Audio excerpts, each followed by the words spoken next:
Welcome to confession. చిన్నప్పటి నుండి తుపాకీ పట్టుకొని అడవి బాట పట్టరు ఎవరు. అక్కడ పెత్తందారుల పోకడలు తట్టుకోలేకో, దోపిడీదారుల అరాచకాలకు అధిగమించలేకో తుపాకీ పట్టుకొని అడవి బాట పడతారు కొందరు. అడవిలోకి వెళ్ళి నిరంతరం ప్రజల కోసం ఎండనక వాననక కష్టపడుతూ ప్రజల కోసం పోరాటాలు చేస్తూ తమ ప్రాణాలు సైతం విడిచిపెడుతుంటారు కొందరు. అయితే అక్కడికి వెళ్ళిన తర్వాత ప్రజాస్వామ్యం కరువయ్యో, లేదా అక్కడున్న పరిస్థితులకి తట్టుకోలేకో, లేదా అనారోగ్య కారణాల వల్లతో తిరిగి జనజీవన స్రవంతిలోకి వస్తుంటారు కొంతమంది అన్నలు. అలాంటి అన్నలు అడవిలో ఎలాంటి కష్టాలు ఎదుర్కొన్నారు, తిరిగి జనజీవన స్రవంతిలోకి వచ్చిన తర్వాత వాళ్ళ పరిస్థితి ఏ విధంగా ఉంది అనే విషయాల్ని పరిచయం చేసే కార్యక్రమం ఇది. ఈ కార్యక్రమంలో ముందుగా ఉద్యమంలో మెంబర్గా వెళ్ళిన ఓ వ్యక్తి, స్టేట్ కమిటీ వరకు ఎదిగిన చంబాల రవీందర్ అలియాస్ అర్జున్తో ప్రారంభిస్తున్నాం. అర్జున్ చిన్న ఒక అక్కడ గ్రామంలో పరిస్థితులు తట్టుకోలేక అడవి బాట పట్టి అడవిలో ఎలాంటి కష్టాలు ఎదుర్కొన్నారు, ప్రజల కోసం అతను చేసిన కష్టాలు ఏంటి, ఎందుకు అడవి నుండి తిరిగి జనజీవన స్రవంతిలోకి వచ్చారు, జనజీవన స్రవంతిలోకి వచ్చిన తర్వాత ఇక్కడ ఎలాంటి పరిస్థితి ఉంది, అడవిలో ఉన్నప్పుడు అతని కుటుంబ సభ్యులు ఎలాంటి కష్టాలు పడ్డారు, ఇప్పుడు ఎలా ఉన్నారు అనే విషయాన్ని రవీంద్రని అడిగి తెలుసుకుందాం. రవీంద్ర గారు నమస్తే. నమస్తే.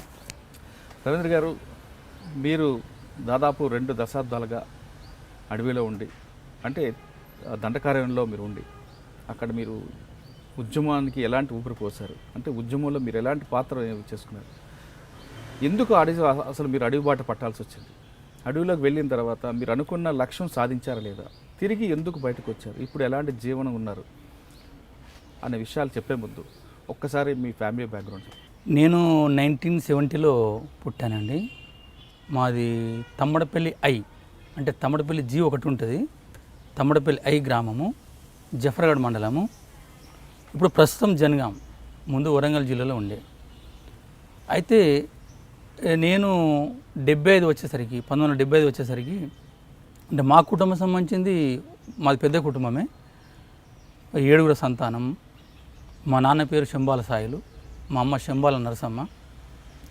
దాంట్లో 4 అన్నదమ్ములము, 3 అక్కలు. నాకు 3 అన్నలు, 3 అక్కలు, నేను లాస్ట్. అయితే వాళ్ళు ఎవరు చదువుకోలే. అయితే మా కుటుంబంలో వాళ్ళు ఆశించింది ఏంటంటే, ఈ లాస్ట్ చిన్నవాడైనా చదివిస్తే కొద్దిగా ఆ లెటర్స్, ఆ లెక్కలు అవి రాస్తారని చెప్పి, నౌకరు కోసం ఏదో జాబ్ చేస్తాడని కాదు వాళ్ళ ఉద్దేశం. మన ఇంటి అవసరాలు తీర్చే విధంగా చదివిద్దామనే ఉద్దేశంతో వాళ్ళు నన్ను చదివించడం జరిగింది.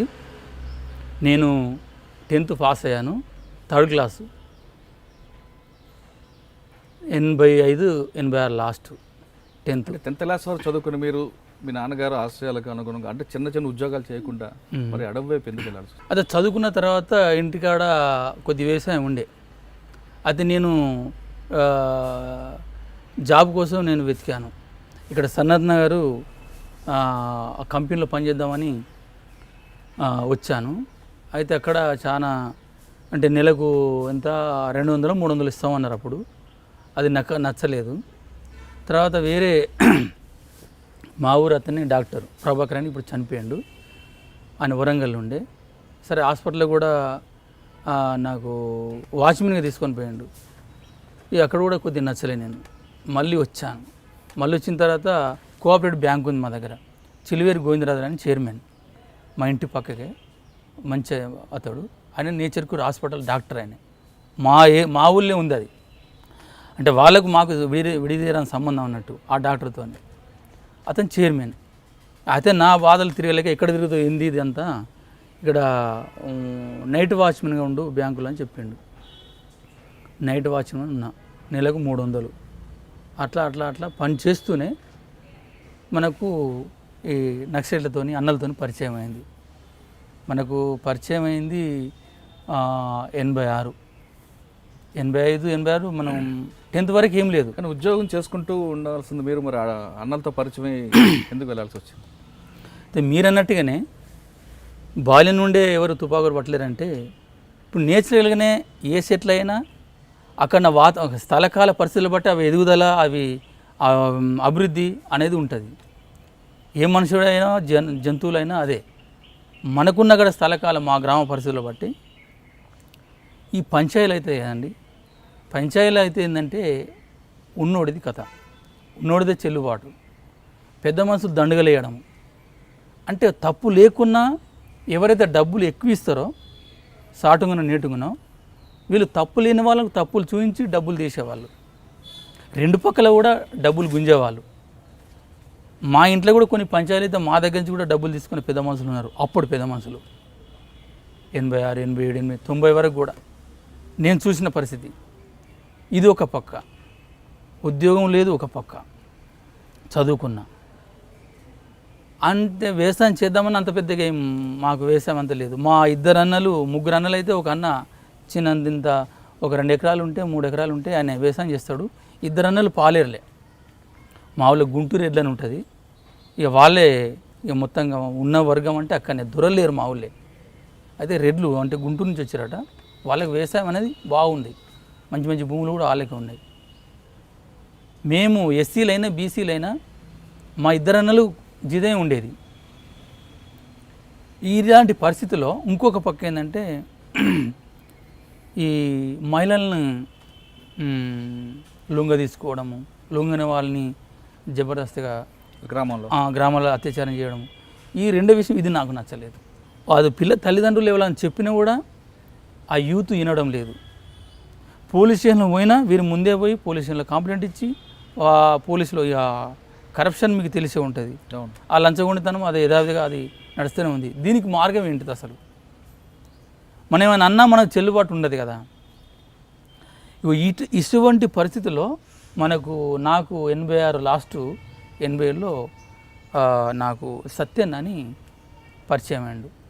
అంటే ఇది మన బెక్కలి నెక్కొండ కమాండర్గా అతను చనిపోయాడు. శాంతక్క సత్యన్ అని ఆయన చనిపోయాడు. ఆయన నాకు పరిచయం అయ్యాడు ఫస్ట్. అప్పుడు ఆయనే నాకున్న ఆ సిచ్యువేషన్లో అన్నలు రావడము, ఎందుకంటే ఇప్పుడు అది చెట్లకు మనం ఏంది మందు వేస్తే ఎట్లా అవి పెరుగుతాయో ఇలాంటి పరిస్థితుల్లో తను వచ్చి కొన్ని దోపిడీ వ్యవస్థకు సంబంధించిన రాజకీయాలు చెప్పడంతో మనకేంది అప్పుడు పెద్ద రాజకీయాలు, ప్రజాప్రభుత్వము, ప్రజాస్వామ్యము, ఇది ఇలాంటి వివరాలు మనకంతా మన అప్పుడు ముఖ్యం. మనం అలాంటి పరిస్థితుల్లో స్థానికున్న పరిస్థితులను బట్టి వివరించి చెప్పి దీనికి మార్గం ఏంది, ఎట్లా, ఎవరు వినరు. ఈ దొరలది, రెడ్లది, ముఖ్యంగా దోపిడీదారులది, ధనవంతులది నడుస్తుంది. మన పేదవాళ్ళకు ఇట్లా ఉంటే మాత్రము ఏ ఉద్యోగాలు దొరికాయి, ఏ న్యాయం జరిగేది అనేది ఈ విషయాలు మనకు చెప్పిండు. అంతే సింపుల్గా. ఏంటిది మరి? ఇగో ఇది తుపాకీతోనే రాజ్యము, తుపాకీ పడితేనే వింటాడు. బడుతున్నందు బర్రె కాబట్టి తుపాకీ ఉంటేనే ఎవడైనా వింటాడు. నువ్వు ఎంత పోరాడినా ఎంత చేసినా నీది చెల్లుబాటు కాదు, నడవది అనుకున్నప్పుడు అట్లా ఆకర్షితమైన. అంటే అక్కడున్న పరిస్థితులు, దానికి మీకు వచ్చిన మిత్రుడు ఇచ్చిన సలహా మేరకు ఇదే కరెక్ట్ దారి అనుకుంటూ మీరు ఇదే కరెక్ట్ అనేది చేసాం. అదే వాళ్ళు ఏంటంటే కొన్ని యాక్షన్స్ కూడా చేసిండ్రు. ఈ పెద్ద మనుషుల మీద కానీ కొద్దిగా ఈ అమ్మాయిలను హింసించే తుంటరి అంటే లంపెనగాళ్ళని కానీ వాళ్ళు హింసించి కొట్టిండ్రు కొన్ని జాగాలో. దాంట్లో పీపుల్లో ఏంటంటే ఎవడు పరిష్కరించింది. ఇప్పుడు దాహం తీర్చేవాని అంటేనే పోతారు కదా పీపుల్. ఎవడైనా దాహం పోలీసుల ద్వారా కానీ పరిష్కారం అన్నల ద్వారా అవుతుంది కాబట్టి ఖచ్చితంగా ప్రజలు కూడా వాళ్ళకి మద్దతు పలుకుంటారు. అదే చట్టాల ద్వారా పోలీసుల ద్వారా కాని పరిస్థితి అన్నల ద్వారా అవుతుంది కాబట్టి ప్రజానీకం అంతా, ముఖ్యంగా యూత్, రైతాంగం అన్న వీళ్ళు చెప్పింది కరెక్టే, ఇది ఓడమే బాగుంటుంది అనేది అట్లా రావడంతో అప్పుడు సారా పోరాటాలు వచ్చినాయి. మహిళలు ఉద్ధృతంగా లేచిండ్రు. అప్పుడు కూడా మనం కొన్ని సారా పోరాటాలు చేయడంతో మా చుట్టుపక్కల గ్రామాల్లో సారాలు కూడా బంద్ చేసినాం. అది మంచి విషయం కదండి. ఇప్పుడు సారా మత్తులో ప్రజలు చెడిపోతుండ్రు. అంటే వాళ్ళ ఆర్థికంగా కానీ శారీరకంగా కానీ అది ప్రభుత్వాలు బంద్ చేయడం లేదు. బంద్ చేయాలి, పెద్ద ఎత్తున ప్రజలు ముఖ్యంగా ముందు వస్తున్నారు. దాన్ని బంద్ చేసినాం. వేరే ఇక్కడ మా లంబడతాండాలు ఎక్కువ అది సారా బట్టి సంబంధించిన సారా అమ్మే వాళ్ళని కూడా కొద్దిగా వాళ్ళను కుట్టడం ఏం చేయలే, అవి ప్యాకెట్లు పంచడం అదంతా కొద్దిగా జరిగింది. దాంతో అతను కేసు పెట్టిండు. అదే మా ఊళ్ళో ఒక ఆయనే దొరికిండు. అతను నా పేరు కూడా చెప్పేసిండు. వర్ధనపేట మా పిఎస్ తీసుకుపోయిండు. అంటే మనం తప్పించుకున్నాం. అయితే ఇంటి మీద అంటే తప్పించుకున్నాం అంటే మనం బ్యాగుల్లో నైట్ వాచ్గా ఉండేది. అయితే వాళ్ళు వచ్చే మూమెంట్కి కొద్దిగా పక్కకు పోయి పడుకునేది. ఇట్లా 3 సార్లు 4 సార్లు దాడి జరిగింది. సరే మరి దొరికితే ఉన్నది. నాకు ఒకటి ఏంటంటే నా నేచర్ ఏంటంటే ఏదైనా కొత్త విషయాలు నేర్చుకోవడం అనేది నాకు ఇది అలవాటు. నా ఆలోచన, నా థాట్. ఏదైనా కొత్త విషయం. జైలు అంటారు, జైలు ఏంది అసలు? ఎన్ని రోజులు ఉంచుతారు జైలు? ఇప్పుడు తప్పించుకునేది ఏంది? ఇంటి నుంచి ఒక 4, బయట నుంచి ప్రజల మద్దతు, మీరు కొట్లాడాలి, చేయాలి, మీరు ఉండాలి అనేది. ఇంటి నుంచి మనకేం వస్తుందిరా, మన కుటుంబం నాశనం అవుతుంది. నువ్వు ఎందుకు అనలా పోవుడు? మా బాధలేంది, పోలీసులు వచ్చి తొక్కుడేంది, ఇదేంది, మాట్లాడేంది, ఈ బోలిబోచలు వలగొట్టుడేంది. ఇక మా నాన్న అప్పటికి 83 అనుకుంటా, సరే 80 చనిపోయాడు. అయితే చనిపోయి మా అమ్మే ఉండే. ఇక మా అమ్మ ఒకటే మొత్తుకోవడం. ఇవన్నీ చూసిన తర్వాత సరే ఇక పడుకుంటా, వాళ్ళు రాని పడుకోపోని అని చెప్పి నేను ఇక ఈ బాధలతో తట్టుకోలేక బ్యాంకులో పడుకున్నా. ఇక పోలీసు వాళ్ళకి ఇన్ఫర్మేషన్ ఎల్లో ఇస్తారు కదా, వాళ్ళకి చెప్పి ఉంచుతారు కాబట్టి వాళ్ళు వచ్చి తీసుకుపోయినారు. కొట్టిరు విపరీతంగా. ముఖ్యంగా వాళ్ళకి కావాల్సి మీ ఆర్గనైజర్ ఎవరు, ఎక్కడ ఉంటాడు, ఆర్గనైజేషన్ ఎక్కడ ఉంటుందని మనకేం చెప్పిపోతారా? చెప్పరు కదా. వాళ్ళు ఏదో నైట్ వస్తారు, కలుస్తారు, ప్రోగ్రామ్ ఏమో చెప్తారు. ఏమైనా పంచాయతీలు ఉంటే అంటే అక్కడ కమిటీ సంఘాలు ఏవైతే ఉంటాయో, సంఘాలు పలానోడు ఈరోడు అంటే ఇన్ఫర్మేషన్ ఇస్తే వాళ్ళ మీద హెచ్చరిక చేయడమా, పంచాయతీ చేయడమా వాళ్ళు చేస్తారు. నైట్ వెళ్ళిపోతారు. ఎక్కడ నాటారు చెప్పండి, మనం ఏమైనా చెప్తాం? మనకు బాగానే టార్చర్ చేసారు. నైట్ అంతా, డే అంతా కిటికీలకు గొలుసులు వేసి వేలాడదీసిండ్రు. అయితే ఆ బాధన ఏంటంటే ఇంకింత రెచ్చగొట్టే విధంగా ఉంది. వాళ్ళు చేసిన యాత రోకలు పెట్టి కొట్టిండ్రు, రోకల బండలు బట్టి ఒత్తేసారు, కొట్టిండ్రు. ఇక మనకు ఇక పోతురాండి కాదు. ఎందుకు ఈ పరిస్థితి? ఇంటికాడ చూస్తే అది పరిస్థితి, ఈడికో తిగే పరిస్థితి. అసలు తుఫాయి పడడమే బాగుంటుంది. ఈ బాధలు ఎందుకు? ఈ ఊళ్ళు ఉండడం ఎందుకు? ఊళ్ళు ఉండా మనం మామూలుగా ఉండలేము. మార్గం ఏంటిది? అయితే వేరే మీ ఆర్గనైజేషన్ ఎక్కడున్నాడు ఏం కాదని వేరే పై ఆఫీసర్స్ కూడా, ఎస్ఐలు, సిఐలు వీళ్ళంతా వచ్చి అడిగారు. నాకైతే వాళ్ళ అడ్రస్ తెలియదు, నేను ఎక్కడికి పోలేదు. కాకపోతే నేను పోస్టర్లు వేసిన, అవి వేసిన, కొద్దిగా ఊళ్ళో మాత్రం నేను పని చేసిన.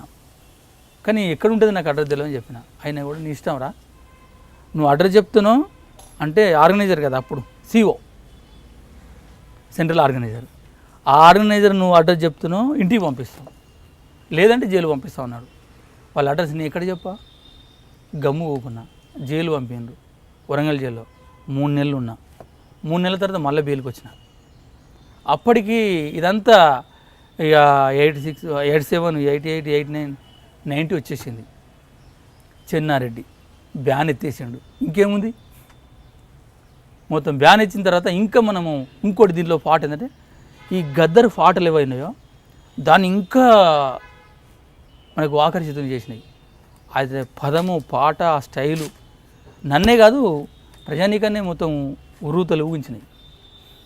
దాంట్లో నేను ఒకని. నేను దీంతోనంటే ఏంటంటే జైలుకు పోకముందు పోయినాక కూడా నేను కూడా గజ్జగట్టి గుంగడేసి ఊళ్ళే, మా ఊళ్ళే కానీ చుట్టుపక్కల కూడా నేను గద్దలాగానే చేసిన. గద్దలాగానే పాడాలి, గద్దలాగానే ఎగరాలి. ప్రజలకు ఎందుకు ఇంత ఇన్స్పైర్ అవుతుండ్రు అనేది నా మనసులో పడి నేను కూడా పాటలు పాడేది. మంచి పాట పాడండి, ఒక పాట. దొర ఏందిరో, దొర పీకుడేందిరో, ఊరు మనదిరా, ఈ వాడ మనదిరా, పల్లె మనదిరో, ప్రతి పనికి మనము రోం, సుత్తె మనది, కత్తి మనది, పార మనది, పలుగు మనది, దొర ఏందిరో మని పీకుడేందిరో. ఇది ఓకే.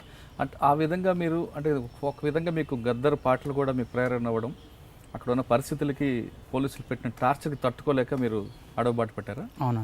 ఓకే. ఫస్ట్ అడవుబాటు వెళ్ళడానికి ఎవరి ద్వారా మీరు లోపలికి వెళ్ళారు? అయితే మాకు సెంట్రల్ ఆర్గనైజర్ కొట్టే మొగిలి అని చనిపోయాడు, అమ్మాడాడు. అతను ఉండే. అంటే ఇప్పుడు సత్యన పోయిన తర్వాత శంకర్ అని వచ్చిండు, శంకర్ తర్వాత ఈ నాగన్న వచ్చిండు. ఈ నాగన్న మాకు అప్పుడు అతనితో ఒక బ్యాచ్ ఉండేది, ఒక 4-5.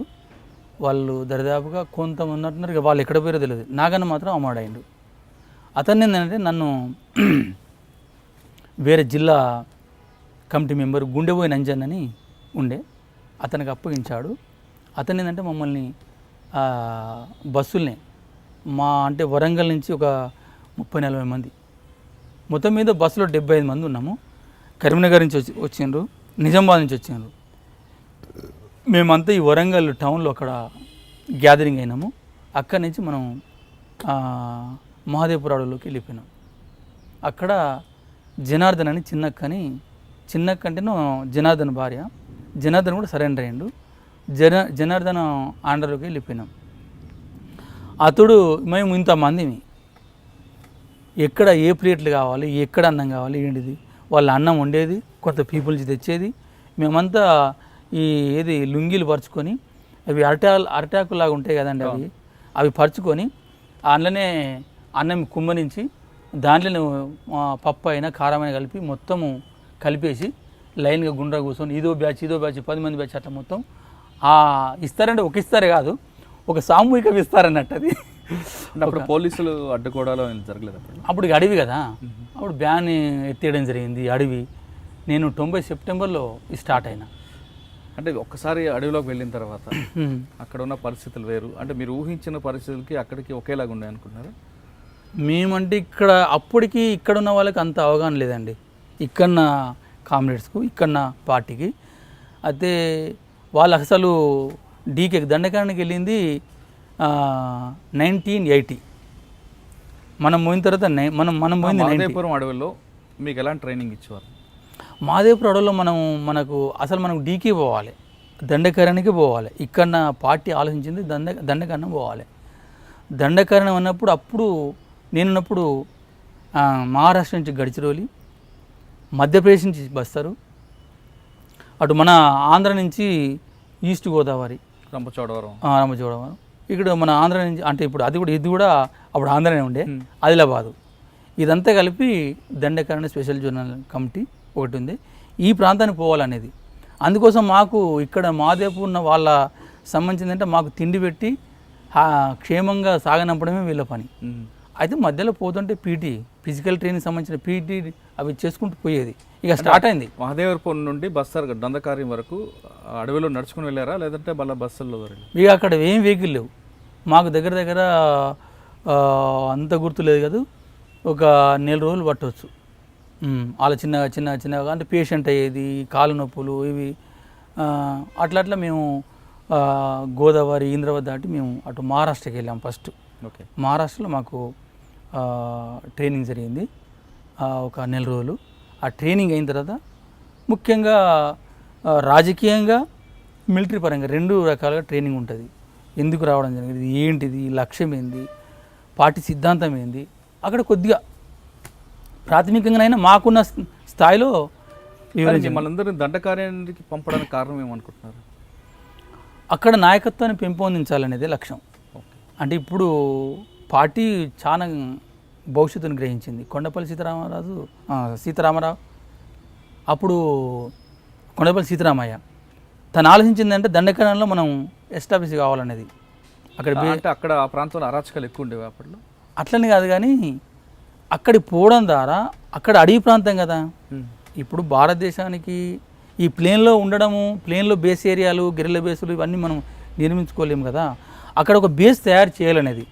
రేపు ఇక్కడ నిర్బంధం ఎక్కువైన తర్వాత మనం అక్కడ దాని మీద ఆధారపడి, ఆ బేస్ని ఆధారపడి మనం మిగతా రాష్ట్రాలకు పోవాలనేది అది థాట్. సీతారామయ్య గారి ఆలోచన. సీతారామయ్య గారి ఆలోచన. అంటే మీరు దండకారం వెళ్ళిన తర్వాత 1 నెల రోజులు ట్రైనింగ్, 1 నెల రోజులు మాకు ట్రైనింగ్ ఇచ్చిన తర్వాత మాకు ఆయా డివిజన్లకు డిస్ట్రిబ్యూట్ జరిగింది. నాకు మామూలు ఒక ఆటో యాదగిరి అని ఉంటాడు, ఆయన సరెండర్ అయిన ముందే వచ్చేసిండు. ఒక 1 నెల రోజులు కూడా ఉండలే ఆయన, తట్టుకోలేక. అంటే అడవి ప్రాంతము, మలేరియా జ్వరాలు, దోమలు, ఇవి చాలా అడవి ప్రాంతం అంటే అందరికి తెలిసే ఉంటుంది. ఇక దాంట్లో ఏంటంటే నాకు కేటాయించింది బస్తర్. అప్పుడు బస్తరే మధ్యప్రదేశ్లో ఉండే. అంటే బస్తర్లో ఫస్ట్ పోస్ట్ మీకు ఏమి ఇచ్చారు? సభ్యుడిని, దళ సభ్యుడిని. నాకు బాసగూడెం ఏరియాలో, బాసగూడెం అనే ఒక దళ ఏరియా ఉంటుంది, అక్కడ నేను దళ సభ్యునిగా చేరుకున్నా. నాకు బారాబోర్ బంధుకు ఇచ్చారు ఫస్ట్. అది కూడా అక్కడ ఉన్న దాంట్లో లుకులుకు అంటే నట్లు ఇట్లు ఆగుతుంది, లుకులుకు అది అంటే పాతది. అది ఒకప్పుడు కమాండర్ పట్టుకునేది, అది ఒకప్పుడు కమాండర్లు పట్టుకునేది. నాకు సభ్యుడిగా నాకు ఇచ్చిండ్రు, అదే గొప్ప. అది అంటే ఏ ఆయుధం లేకుండా తిరిగే వాళ్ళము, ఏదో కత్తో రాయో పట్టుకొని కొట్టాడే వాళ్ళం. ఒక తుపాకీ అంటే అది ఒక 60 గజాల దూరంలో మనం ఫైట్ చేయొచ్చు కదా. బారాబోర్ అంటే 60 గజాల దూరంలో మనం ఫైట్ చేయొచ్చు. అట్లా అదే మాకు చాలా మేము ఇచ్చేసేది. అయితే బాసపూర్ దళంలో సభ్యుడిగా ఉన్నా, ఒక్క 6 నెలలు ఉన్నా.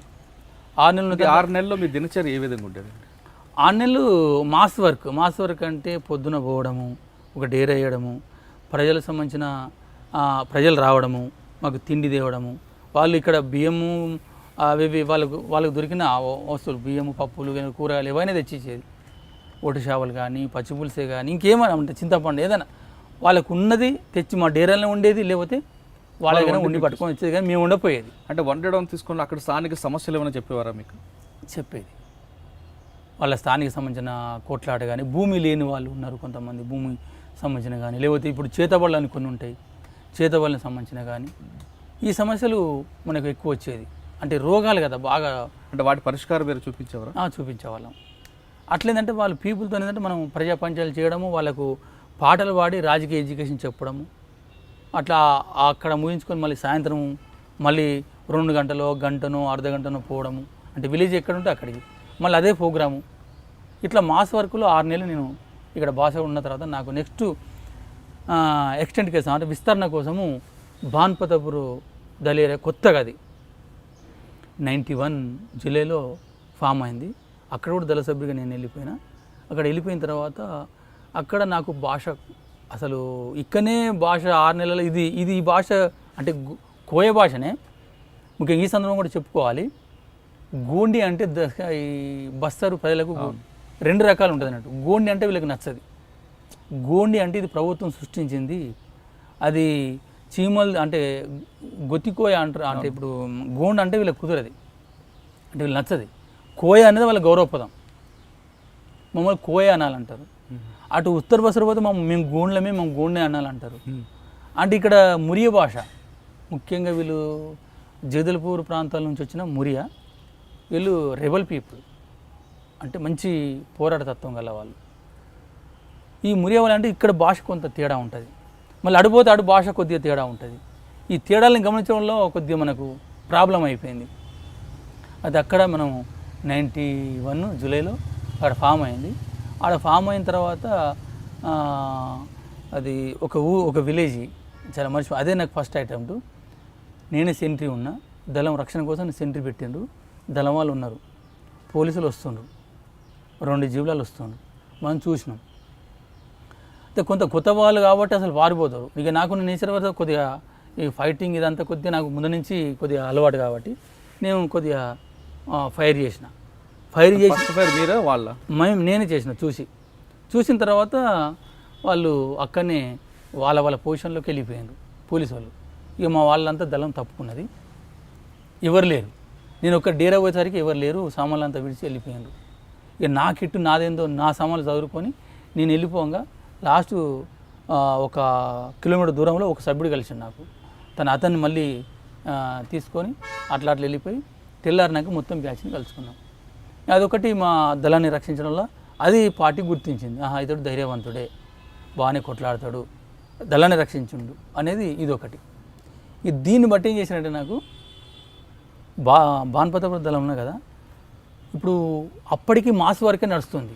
అంటే మిలిటరీ ప్లాటూన్స్, మిలిటరీ సంబంధించిన ఫార్మేషన్స్ లేవు అప్పటికి. అయితే చర్చ నడుస్తుంది, ఏంది దీన్ని ఎట్లా సాల్వ్ చేయాలి.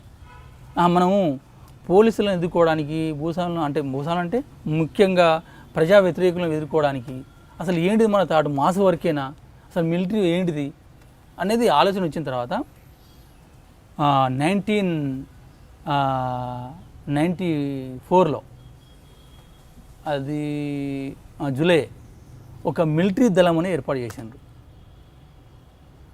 మిలిటరీ దళం బస్తర్లో, అంటే అప్పుడే గడిచుల్లో కూడా ఒక మిలిటరీ దళం ఏర్పడ్డది, ఆదిలాబాద్లో ఒక మిలిటరీ దళం ఏర్పడ్డది, ఈస్ట్ గోదావరిలో ఒక మిలిటరీ దళం ఏర్పడ్డది. బస్తర్లో మిలిటరీ దళానికి కమాండర్ రామన్న అని, నేను డిప్యూటీ కమాండర్గా అప్పుడు. అంటే ఇది నేను ఫైట్ చేసిన తర్వాత తను పార్టీ గమనించింది ఏంటంటే ఈయన మిలిటరీలో ఉండడం ద్వారా బాగుంటుందని చెప్పి నాకు అక్కడ మిలిటరీ డిప్యూటీ అంటే మిలిటరీ దళానికి డిప్యూటీ కమాండర్గా ఇచ్చాను. ఓకే. ఇక దారిలో అదైన తర్వాత ఏంటంటే మనకు ఇక ఫార్మేషన్ పెంచుకుంటూ పోవాలి కదా, రిక్రూట్ అవుతుంది, నాయకత్వం బలపడుతుంది. మళ్ళీ 95 ఏప్రిల్ అనుకుంటా, 95 ఏప్రిల్లో మిలిటరీ ప్లటూన్ అనేది ఫస్ట్ పార్టీలనే అది గడిచిలో ఏర్పడ్డది. దాంట్లో నేను సెక్షన్ కమాండర్గా, అంటే దళ కమాండర్ కానీ అక్కడ 3 దళాలు ఉంటాయి అన్నట్టు ఒక ప్లాటూన్లో, పెద్ద ఫార్మేషన్ అది. సెక్షన్ కమాండర్గా నన్ను ఎన్నుకోవడం జరిగింది. 99లో నేను ఇక్కడ ఫస్ట్ ప్లాటూన్కు కమాండర్ అయినా. అప్పుడే మాన్పూర్ సంబంధించిన దాడి జరిగింది. ఆ దాడిలో మీరు దాంట్లో మనకేంటంటే 23 వెపన్స్ స్వాధీనమైన, 28 అనుకుంటా బహుశా. అయితే అక్కడేమో పోలీసులు సరెండర్ అయింది అందరూ. అంటే అది ఆ దాడి ఎలా జరిగిందండి? అంటే ముందు ప్లాన్డ్గా చేసుకున్నారు, అన్ఎక్స్పెక్టెడ్గా వాళ్ళు ఎదురైతే మీరు దాడి చేశారు? అది కాదు. ఇప్పుడు 2 రకాల దాడులు ఉంటాయి. అంటే పోలీసులు చలనం ఉన్నప్పుడు చేసే దాడులు వేరు ఉంటాయి. వాళ్ళు సిట్టింగ్లో అంటే క్యాంపస్ వేసుకొని ఉన్న సంబంధించినవి అవి దాడులు వేరే ఉంటాయి. ఇప్పుడు మాన్పూర్ పోలీస్ స్టేషనే దాన్ని రెక్కి చేయడం జరిగిందంత వివరంగానే. రెక్కింగ్ చేసిన తర్వాత అది రేడ్ అంటే సర్ప్రైజ్ అటాక్ అన్నట్టు. సార్, మాన్పూర్ పోలీస్ స్టేషన్ మీద ఫస్ట్ దాడి అంటే రెక్కి వేస్ట్ చేశారా లేదా అన్ఎక్స్పెక్టెడ్గా చేయాల్సి వచ్చింది? అంటే దాడులకు సంబంధించిన 2 రకాలు ఉంటాయండి. ఒకటో అనుకోకుండా ఆపర్చునిటీగా అనుకోకుండా వచ్చినప్పుడు దాడి చేయడం ఒకటైతే, ప్లానింగ్తో చేయడం ఒకటి ఉంటుంది. అందుకోసము ఈ రేడ్స్ ఏవైనా కూడా చాలా మటుకు ప్లాన్తోనే ఉంటాయి. ఆంబుష్లు ఏవైతే ఉంటాయి దాంట్లో 2 రకాలు ఉంటాయి. ఆపర్చునిటీ, డెలిబరేటీ అంటేనో ప్లాన్తోని, ఆపర్చునిటీ అంటేనో అనుకోకుండా తారసపడిన అవకాశం వచ్చి చేయడం. ఇప్పుడు ఈ స్టేషన్కి సంబంధించింది అనుకోకుండా చేయడం అనేది కొద్దిగా కష్టం. అనుకోని రెక్కీలు ఒకటి కాదు 10 సార్లు కూడా రెక్కీ చేసుకొని, 2 నెలలు కూడా రెక్కీ చేసుకొని. అసలు మాన్పూర్ మీద ఏ విధంగా రెక్కీ వేస్తారు? మాన్పూర్ సంబంధించింది ఏంటంటే మనకు కొద్దిగా వీక్ ఉందనేది. వీక్ అంటే ముఖ్యంగా మనం ఏం చూస్తామంటే ఫెన్సింగ్ వైర్ ఉందా లేదా, ఎంట్రన్స్ చాలా స్పీడ్గా మనం లోపలికి పోగలుగుతాం లేదా, ఇది మెయిన్. ఫస్ట్ సెంట్రీని మన కంట్రోల్ తెచ్చుకోగలుగుతామా లేదా, ఇది అనేది మనం చూసుకుంటామండి. అందుకేంటంటే మనం రోడ్డుపై పక్క ఊళ్ళో వ్యక్తుల్లాగా అట్లా మనం రెక్కి చేయడం జరిగింది. దాంట్లో అందరం చేయము, మెయిన్గా లీడర్షిప్ ఎవరైతే ఉంటారో వాళ్ళే చేయాలి. అందరూ పోతుందంటే అది ఎక్స్పోజ్ అవుతుంది. ఎక్స్పోజ్ అయిన తర్వాత మనం మళ్ళీ యాక్షన్ ఫెయిల్ అయితే లేకపోతే మనమైనా నష్టాలకు గురి కావచ్చు. అట్లా అది ఒక 10-15 రోజులు రెక్కి చేయడం జరిగింది. రెక్కి చేసిన తర్వాత మనం నైట్ అంటే 8 గంటల ప్రాంతాల్లో మనం వాళ్ళు తినే టైము, ఈ టైమే మనకు బాగుంటుందని చెప్పి అనుకొని అట్లా ఒక స్టాప్ పార్టీలు అంటే మెయిన్ రోడ్ కదా, జనగాం రాజనందగాం పోతుంది అది, అటొక బ్యాచ్ ఇటో బ్యాచ్ పెట్టి అట్లా మనం 3-4 బ్యాచ్లుగా ఎంట్రీ కావడం జరిగింది. అక్కడేం పోలీసులకి ఏం నష్టం జరగలేదు. పోలీసు వాళ్ళు చాలామంది కూడా లేకుండ్రి, అందరూ భోజనానికి వెళ్ళిపోయిండ్రు. మనకేంటంటే సెంట్రీ మనకు దొరికిండు. సెంట్రీ ద్వారా ఎస్ఐ ఎక్కడ ఉంటే పలానా రూమ్లో అని చెప్పిండు. ఎస్ఐ పట్టుకోవడం ద్వారా ఆ ఉన్న పోలీసు వాళ్ళని సరెండర్ కమ్మంటే సరెండర్ అయిపోయిండ్రు. అక్కడ ఏం ప్రాణ నష్టం ఏం మనకేం జరగలేదు. అక్కడ సురక్షితంగా వెపన్స్ మొత్తం మనం సీజింగ్ చేసుకొని రావడం జరిగింది. మొత్తం ఎన్ని వెపన్స్ తీసుకొచ్చారు? 28 అనుకుంటా నాకు గుర్తుంది. తర్వాత ఏ విధంగా బయటికి వెళ్ళిపోయారు మీరు? మనం వచ్చే రూట్ మనకు ముఖ్యంగా గడిచిరోలి కదా, ఆ గడిచిరోలికి వెళ్ళి మనం వెళ్ళిపోవడం జరిగింది. నైటే ఇక నైట్ అంతా నిద్ర ఉండదు కాబట్టి ఎట్లుంటుంది, ముందే మనం ప్రిపరేషన్లో ఉంటాం కాబట్టి ఇక కొద్దిగా మనకు రెస్ట్ అనేది తక్కువ ఉంటుంది. ఇంకా నాయకత్వానికి ఇంకా బాగా ఉంటుంది. అంటే రెక్కిలు చేసుకోవడం, సప్లై చేసుకోవడము, మోటివేట్ చేసుకోవడము, నాయకత్వానికి చాలా ప్రెషర్ అనేది బాగుంటుంది. అట్లప్పుడు మనం సెక్షన్ కమాండర్లమే మనం. అయితే మనకు ఒక మొత్తం మనమే నిర్వహించినట్టే కాదు, నిర్వహించిన కమాండర్స్ వేరే ఉన్నారు. మనకు ఒక టీమ్గా మనం దాన్ని నిర్వహించడం జరిగింది. ఈ వెపన్స్ తీసుకొని వెళ్ళిన తర్వాత మీ పై వాళ్ళకి ఇన్ఫర్మేషన్ ఇచ్చారా లేదా?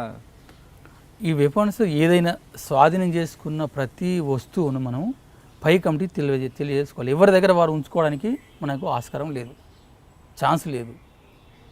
అందుకోసం ఏంటంటే మనం వెపన్స్ ఉంటాయి మన దగ్గరే ఉంటాయి, మనకేంటంటే మనకు పై కమిటీ వాళ్ళకి ఇన్ఫర్మేషన్ ఇచ్చిన తర్వాత వాళ్ళు ఎటు పంపాలో, ముఖ్యంగా ఎస్ఎంసీ ఎడ్జెట్స్ ఉంటారు కదా, సిఎంసీ కూడా వాళ్ళు కూడా ఎటు పంపాలో వాళ్ళు నిర్ణయిస్తే అటే పోతాయి. అంటే ఆ మెసేజ్ ఎన్ని రోజులు పడుతుంది వెళ్ళడానికి? పట్టవచ్చు, నెల పట్టవచ్చు, 2 నెలలు పట్టవచ్చు, 6 నెలలు పట్టవచ్చు, అంతే. ఏమంటే అక్కడున్న కమిటీ ఏంటంటే వాళ్ళకు స్వేచ్ఛ ఏంటంటే ప్రస్తుతం లేని దగ్గర పంపుకోవచ్చు, అయితే వాళ్ళవి కావవి. అది పై కమిటీ ఆర్డర్ ప్రకారమే పై కమిటీ నిర్ణయాల మేరకు అది మళ్ళీ డిస్ట్రిబ్యూట్ కావాలి. తాత్కాలికంగా అక్కడ కమిటీ ఏంటంటే ఒకళ్ళ దగ్గర 2-3 పెట్టలేం కదా, అట్లా మనం. ఓకే, మాన్పూర్ పిఎస్ మీద అటాక్ చేసిన తర్వాత ఆ వెపన్స్ అన్ని తీసుకువెళ్ళారు. ఇక్కడ పోలీసులు కూంబింగ్ వెంటనే స్టార్ట్ చేస్తారు కదా, మీకు కూంబింగ్ ఏమైనా ఎదురుపడలేదు? అప్పటికి పెద్ద కూమింగ్ లేవండి, వాళ్ళకి కూడా ఉంటుంది కదా, ఎమ్మటే పోవడం ద్వారా మళ్ళీ ఏవో మైండ్స్ పెడతారు, బూబిటర్ ఆఫీస్ పెడతారు, అవన్నీ ఉంటాయి కదా. అయితే తిరిగారు వాళ్ళ ఏరియా ప్రాంతాల్లో వాళ్ళు తిరిగారు. అయితే మనం కొద్దిగా మనం లోనికి వెళ్ళిపోయి మనం సురక్షిత ప్రాంతానికి వెళ్ళిపోవడం జరిగింది. ఓకే, దాని తర్వాత ఏం చేశారు? మాన్పూర్ తర్వాత మనకు అప్పుడు ఈ కోయ కమాండోలని మన కమాండోస్ అని C60 కమాండోస్ అని గడిచిలో ప్రత్యేకంగా నక్సలైట్ కోసం ఏర్పాటు చేయడం జరిగింది. అక్కడ ఏంటంటే అక్కడ ఒక ఆంబుజ్ చేయాలని పై కమిటీ తీర్మానం, దాని ప్రకారం మనం ఖండి ఆంబుజ్ చేయడం జరిగింది. అట్లాగా C60 కమాండర్తో సహా ఒక 5 చనిపోవడం జరిగింది. అక్కడ బాంబ్ బ్లాస్ట్ మొత్తం జీవంత తునాతుంగలైపోయింది. అక్కడ దగ్గర వెపన్స్ అంటే అవి అంటే ఇప్పుడు ఫంక్షన్ వ్యవస్థలు లేవు, అవి అయినా కూడా మనం సీజ్ చేసుకోవడం జరిగింది. బాంబ్ బ్లాస్ట్ ఏ విధంగా చేశారు? బాంబ్ బ్లాస్ట్ అంటే మనం ముందే వాళ్ళు వస్తారని ముందే తెలుసు. అంటే వేరే ఊళ్ళోకి వస్తారని తెలిసి మనం ఒక 2 రోజుల ముందే తెలిసింది మాకు. ఏమంటే తెలిస్తే మైన్స్ నైట్ పోయి పెట్టడం జరుగుతుంది. ఆ నైట్ మైన్స్ పెట్టి కూర్చోవడం జరిగింది. అంటే ఊహించినట్లుగానే వాళ్ళ వెహికల్స్ వచ్చినాయి. ఫస్ట్ వెహికల్ వేల్చడం జరిగింది. ఓకే, ఇది మెటీరియల్ ఎక్కడి నుంచి వస్తుంటుంది? బాంబ్ మెటీరియల్, ఇక బాంబ్ మెటీరియల్ అండి ఇక వివరాలకు మనం వెళ్ళలేము. అయితే అందరికీ తెలిసింది అది. ఒకటి ఫస్ట్ ఈ ఎక్స్ప్లోజివ్ అయినా ఆర్మ్స్ అయినా 3 విధాలుగా అంటే కొనుక్కోవడము, స్వాధీనం చేసుకోవడము, తయారు చేసుకోవడం, ఈ 3 సోర్సే తప్ప ఇంకా మిగతా మనకు ఏం లేవు. ఓకే, అట్లా అక్కడ బాంబ్ బ్లాస్ట్ అయిన తర్వాత వచ్చిన వెపన్స్ని తీసుకుని వెళ్ళిపోయారు అప్పుడు. ఓకే, దాని తర్వాత ఇంకేం చేసేవారు అనేది? తర్వాత ఇక్కడ బాంబరగడ దగ్గర ఈ రోడ్డు ప్రొటెక్షన్ కోసం ROP అంటారు, రోడ్ ఓపెనింగ్ పెట్రోలింగ్ బ్యాచ్ వస్తుంది. అట్లా అక్కడ ఆమోదు చేస్తే ఒక పోలీస్ అని చనిపోయిండు. అక్కడ 303 స్వాధీనం చేసుకోవడం జరిగింది. అట్లా ప్రయత్నాలు చానే జరగడం జరిగింది. మీరు ఎక్కువ పోలీసుల వైపు దాడి చేశారు అంటే అది మీ వ్యక్తిగతంగానా, లేదా మీకు శత్రువుగా భావించి రాజ్యం అడ్డుకుంటుంది శత్రువుగా భావించి మీపై కమిటీ ఇచ్చిన ఆదేశాల మేరకు అమలు చేశారా? అంటే ఇక ముఖ్యంగా ఏంటంటే ఇప్పుడు పార్టీ రాజకీయాల ప్రకారం, సిద్ధాంతాల ప్రకారం పోలీసులు మొత్తం శత్రువులు కాదు. అంటే ఈ పాలక వర్గాల పార్టీలను, చట్టాలను రక్షణగా ఉంటున్నారు కదా, అందుకోసము ఈ పోలీసులు సంబంధించింది ఏదంటే వాళ్ళకి రక్షణ ఉంటుంది కాబట్టి, వాళ్ళ కాపలాదారులకు ఉంటుంది కాబట్టి, వాళ్ళ కాపలాదారులు ఉంటూ మన మీదకి దాడికి వస్తారు కాబట్టి దాంతోనే దాడి చేయడం ఒకటి. ఇంకోటి మావో చెప్పినట్టుగా ఏంటంటే నువ్వు యుద్ధం చేయాలంటే శత్రువే నువ్వు ఆయుధాగారం అన్నాడు. ఆయుధాలు ఎక్కడి నుంచి రావాలి? మళ్ళీ పోలీస్ క్యాంపుల మీదనో, స్టేషన్ల మీదనో, పోలీసుల మీద దాడి చేయాలి, ఆయుధాలు సంపాదించుకోవాలి. ఈ రెండో కోణం ఒకటి. వీటితోనే తప్ప అంటే ఆయుధాలను ఆమ్నేషన్ స్వాధీనం చేసుకోవడం ఒకటి. అయితే పాలక వర్గాలకు, చట్టాలకు, వాళ్ళకు కాపలాగా ఉంటూ మనకే చంపడానికి అంటే పార్టీని, ప్రజల్ని అంటే విప్లవ ప్రజల్ని చంపడానికి వస్తున్నారు కాబట్టి ఈ 2 కోణాలతో చంపడం జరుగుతుంది. మిగతా వ్యక్తిగతంగా అయితే ఏమి ఉండదు. పార్టీ ఆదేశాల మేరకే మీరు చంపడం జరుగుతుంది. అక్కడ జరుగుతున్న ఎక్స్చేంజ్ ఆఫ్ ఫైర్లో వాళ్ళ వైపు అవ్వచ్చు, మీ వైపు అవ్వచ్చు, కానీ మీ వైపు నష్టం ఎక్కడ జరిగింది? ఇప్పుడు జారగట్ అంటారు దాన్ని, దౌడాయి కూడా, ఆ 2 ప్రాంతాల మధ్య కొంగర ఆంబుష్ అంటాం. అసలు ముఖ్యంగా కొంగర ఆంబుష్లో 28 మంది CRPF వాళ్ళు చనిపోయినారు. దాంట్లో 4 మావోయిస్టులు నక్సలైట్లు చనిపోయినారు. దాంట్లో ముఖ్యంగా మెయిన్గా బండు అని ప్లటూన్ కమాండరు, శంకర్ అని కంపెనీ డిప్యూటీ కమాండర్. అంటే ఆపరేషన్ మీరు కూడా ఉన్నారా? దాంట్లో మేము కూడా ఉన్నాం. ఎంతసేపు జరిగిందని ఎక్స్చేంజ్? అది దగ్గర 4 గంటలు జరిగింది. 4 గంటల ఆపరేషను. అంటే ఏ విధంగా జరిగిందండి కొంగర ఆపరేషన్? అంటే CRPF వాళ్ళదంటే రోడ్ ఓపెనింగ్ పెట్రోలింగ్ కోసం వస్తారు. వాళ్ళు ఒక దగ్గర డెన్ వేస్తారు. డెన్ వేసిన తర్వాత పోయేది ప్రజల ద్వారా మనకు తెలిసింది.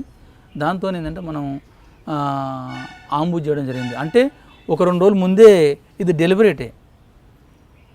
ప్లానింగ్ చేసుకొని ఎక్కడెక్కడ ఎవరైనా మొత్తం మనం ప్లానింగ్లో భాగంగా దాని సైట్ ఎంచుకోవడం జరిగింది, రిహార్సల్ చేయడం జరిగింది. అట్లా పోలీసులు రావడమే, ఫైరింగ్ చేయడం, వాళ్ళను చిన్నగా ఎన్సర్కిల్మెంట్ చేసి చంపడం జరిగింది. అంటే ఆ ఎక్స్చేంజ్ ఫైర్లో మీ వైపు కూడా 4 ఉన్నారు. కానీ మీకు అక్కడ మీరు ఎంతసేపు ఉన్నారు? ఫ్రంట్కే ఉన్నారా? మనము 4 గంటలు అక్కడ ఉండడం జరిగింది. 4 గంటల ఉన్న తర్వాత మనం శవాల్ని, గాయపడ్డారు 3-4, వాళ్ళని కూడా తీసుకుని పోవడం జరిగింది. ఓకే. పోలీసులు మాత్రం పూర్తిగా చనిపోయారు? పూర్తిగా చనిపోలే, 28 మంది చనిపోయి మిగతా వాళ్ళు ఒక అక్కడ మీరు ఆయుధాలు స్వాధీనం చేసుకున్నారు? అక్కడ ఆయుధాలు స్వాధీనం చేసుకున్నాం. కానీ ఇవి కాకుండా ఇంకా వేరే నష్టం ఏం జరిగిందా మీకు? ఇది కాకుండా అంటే చాలా నష్టాలు జరుగుతున్నాయి వేరే మీ సమక్షంలో. మా సమక్షంలో అనుకున్నప్పుడు ఏంటంటే ఇక్కడ వర్చా ఆంబుషన్ ఒకటి ఉంది. అది బహుశా ఎలక్షన్ మూమెంట్లో అక్కడ అంటే వర్చా దగ్గరనే అక్కడ ఒక 3 పోలీసులు చనిపోయారు. అది సిఆర్పిఎఫ్ కాదు, డిస్ట్రిక్ట్ పోలీస్ వాళ్ళే, అక్కడ ఛత్తీగఢ్ పోలీసు వాళ్ళు. అక్కడ company commander, deputy commander Tirupati అని చనిపోయాడు. ఒక ఇద్దరికి మహిళా కామ్రేడ్స్ మహిళలకు గాయాలైనవి. ఓకే. అంటే మీరు ఎక్స్చేంజ్ ఆఫ్ ఫైర్లో కానీ లేదు మీ మీద పోలీసులు దాడి జరుగుతున్నప్పుడు అక్కడ వాటి లాస్ట్ మూమెంట్ వరకు వెళ్ళి బయటకు వచ్చేది ఏమైనా ఘటనలు ఉన్నాయా? అంటే మనకు ఇప్పుడు దౌడా అని పోలీస్ క్యాంపు మీద రేడ్ చేయడం జరిగింది, అది ఫెయిల్ అయింది. దానిలో క్యాంపులోకి వెళ్ళాం మొత్తమే, అంటే గోడను బ్లాస్ట్ చేసి నైటు క్యాంపులోకి వెళ్ళాము. అయితే చీకటి ఉండడంతో ఆ ముందు పోయే ఏవైతే పైలట్ టీమ్స్ ఏవైతే ఫ్రంటల్లో వెళ్తారో వాళ్ళు పోకుండా మిగతా బ్యాచ్ని అంతా ఆపేసారు. ఫైరింగ్ బాగా జరుగుతుంది. ప్లేయింగ్ మైన్స్ అని, రాకెట్స్ అని అంటే నక్సలైట్ల వైపు నుంచి మా వైపు నుంచి చేస్తూ ఉన్నారు. అది దగ్గర గంట అయిపోయింది. ఏమంటే సెంట్రీలు కొంత టెన్షన్ గురైపోయారు. ఎంతైనా ఒక గంట తర్వాత మళ్ళీ తేరుకుంటారు కదా, అతను తేరుకొని మా పక్కకే ఉన్నాడు సెంట్రీ, అసలు మేము గమనించలే. ఆ సెంట్రీ ఫైర్ చేయడంతో అక్కడ 2 మహిళా కామ్రేడ్స్ చనిపోయారు. ఒక ఎగ్జిట్స్ మెంబర్ మంగ్తు అని అతనికి టెస్టులనే పడ్డది, అతను ఒక 3 రోజుల తర్వాత చనిపోయాడు. ఇక దాంట్లో ఏంటంటే మనం అసలు ఒక ఒక ఒక క్రిటికల్ పొజిషన్, ఇక చాలా ఒక 20-30 మంది దాకా మనం లోపలికి వచ్చేసినాం అన్నట్టు. ఇక అసలు ముందు పోవడం లేదు, ఇంకా రావడం లేదు. ఇంక అప్పటికి ముందు పోవడం ద్వారా మళ్ళీ మొత్తం ఉన్న పోలీసులంతా తేరుకున్నారు.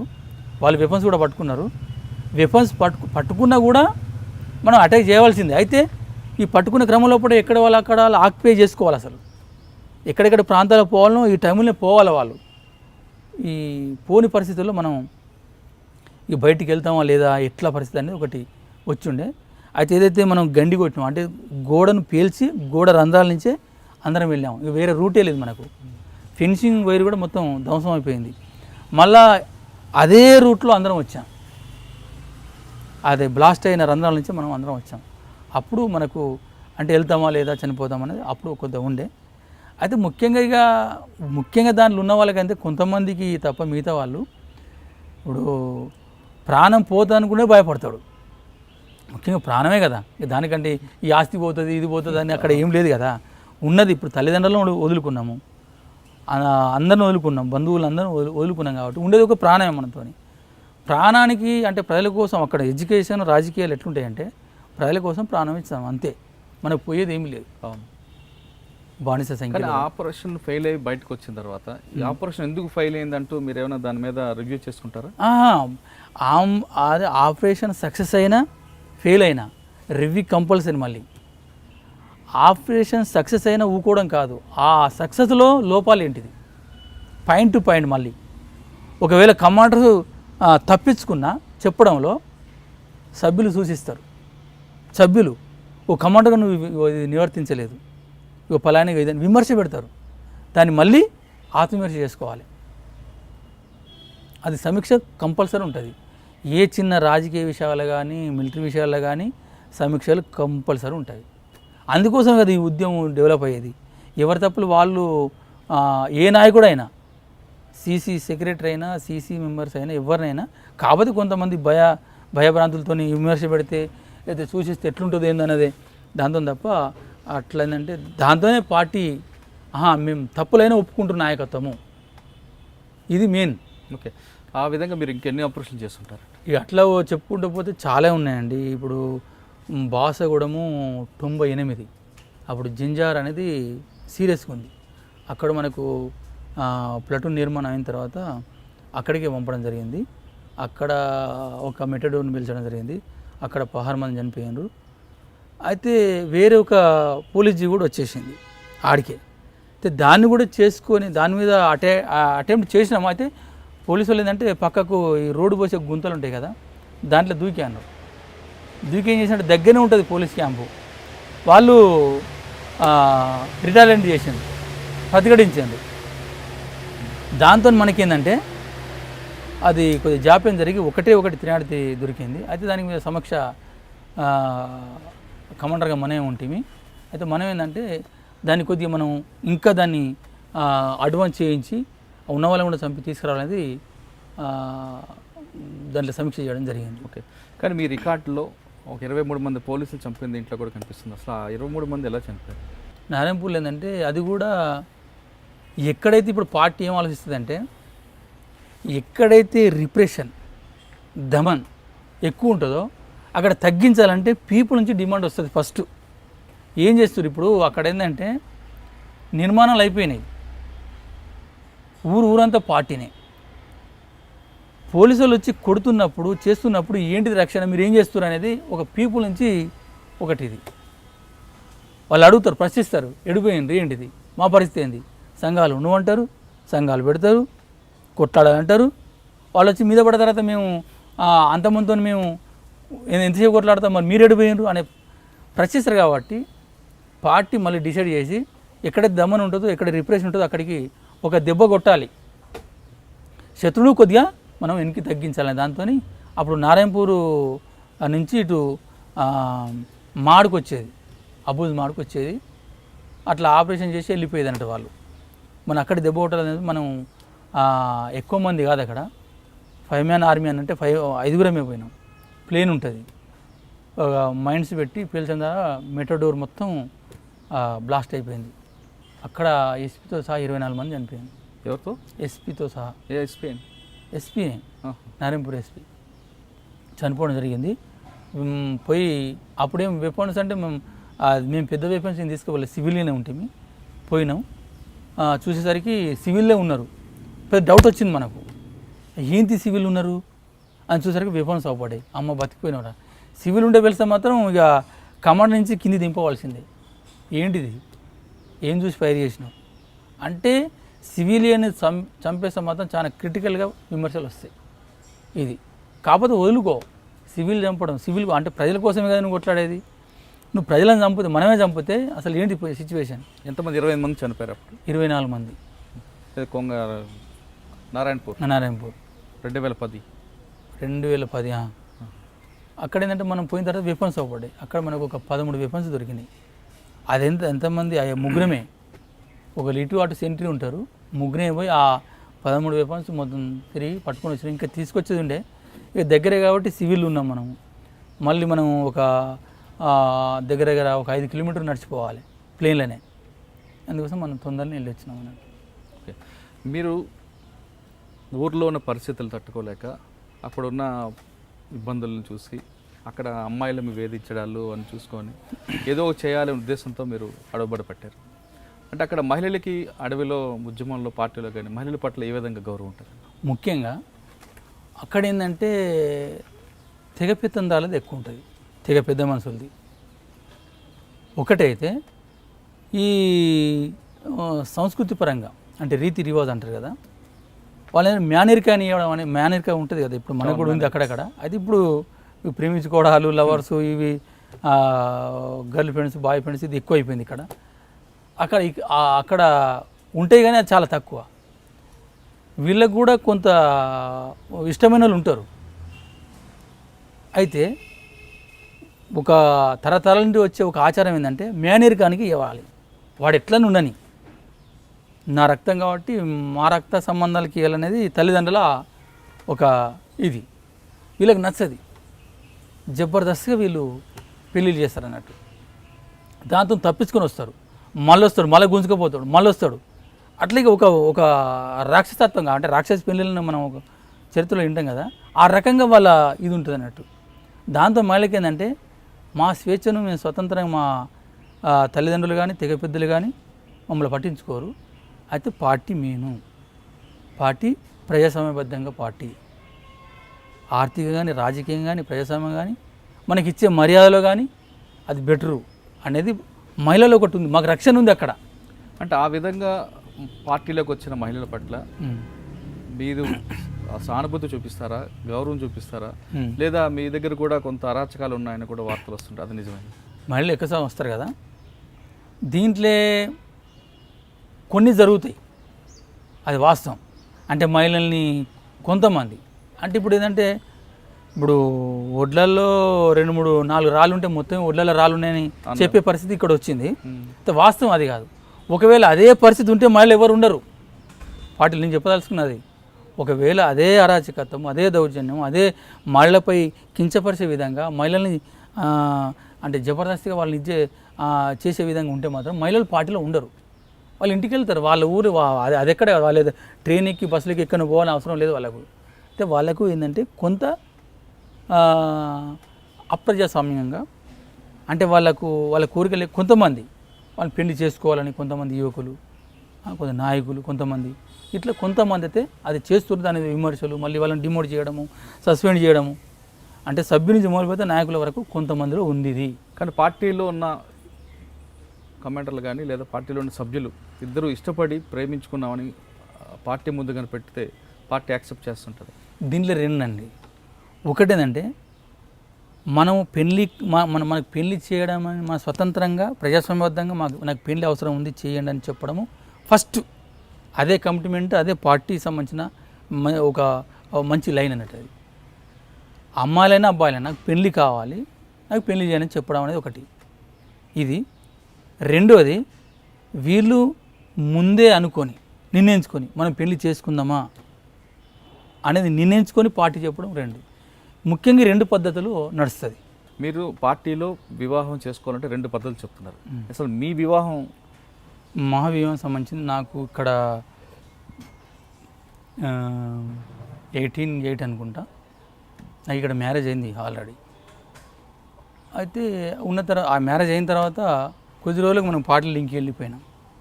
ఇక నువ్వు చెప్పిన ముందు స్టోరీ ఉంది కదా, ఇక దాంతో పాపం ఆమె ఇంటికాడ ఉండడము, బయట పడుకోవడం, ఇట్లా నిర్బంధం రావడము, దాంతో నేను వెళ్ళిపోయిన తర్వాత నేను 94లో మరి మా ఆవిడని తీసుకొస్తారా లేదా అనేది పార్టీ ముందు పెట్టిన, లేకపోతే పెళ్లి చేస్తారా ఏదో ఒకటి. అంటే పార్టీ చెప్పిందంటే నువ్వు ఆమె వస్తుందా రాదా తెలుసుకోకుండా నీకు పార్టీ చేయడం పెళ్లి చేయడం పార్టీ సిద్ధాంతాల వ్యతిరేకంగా ఉంటుంది.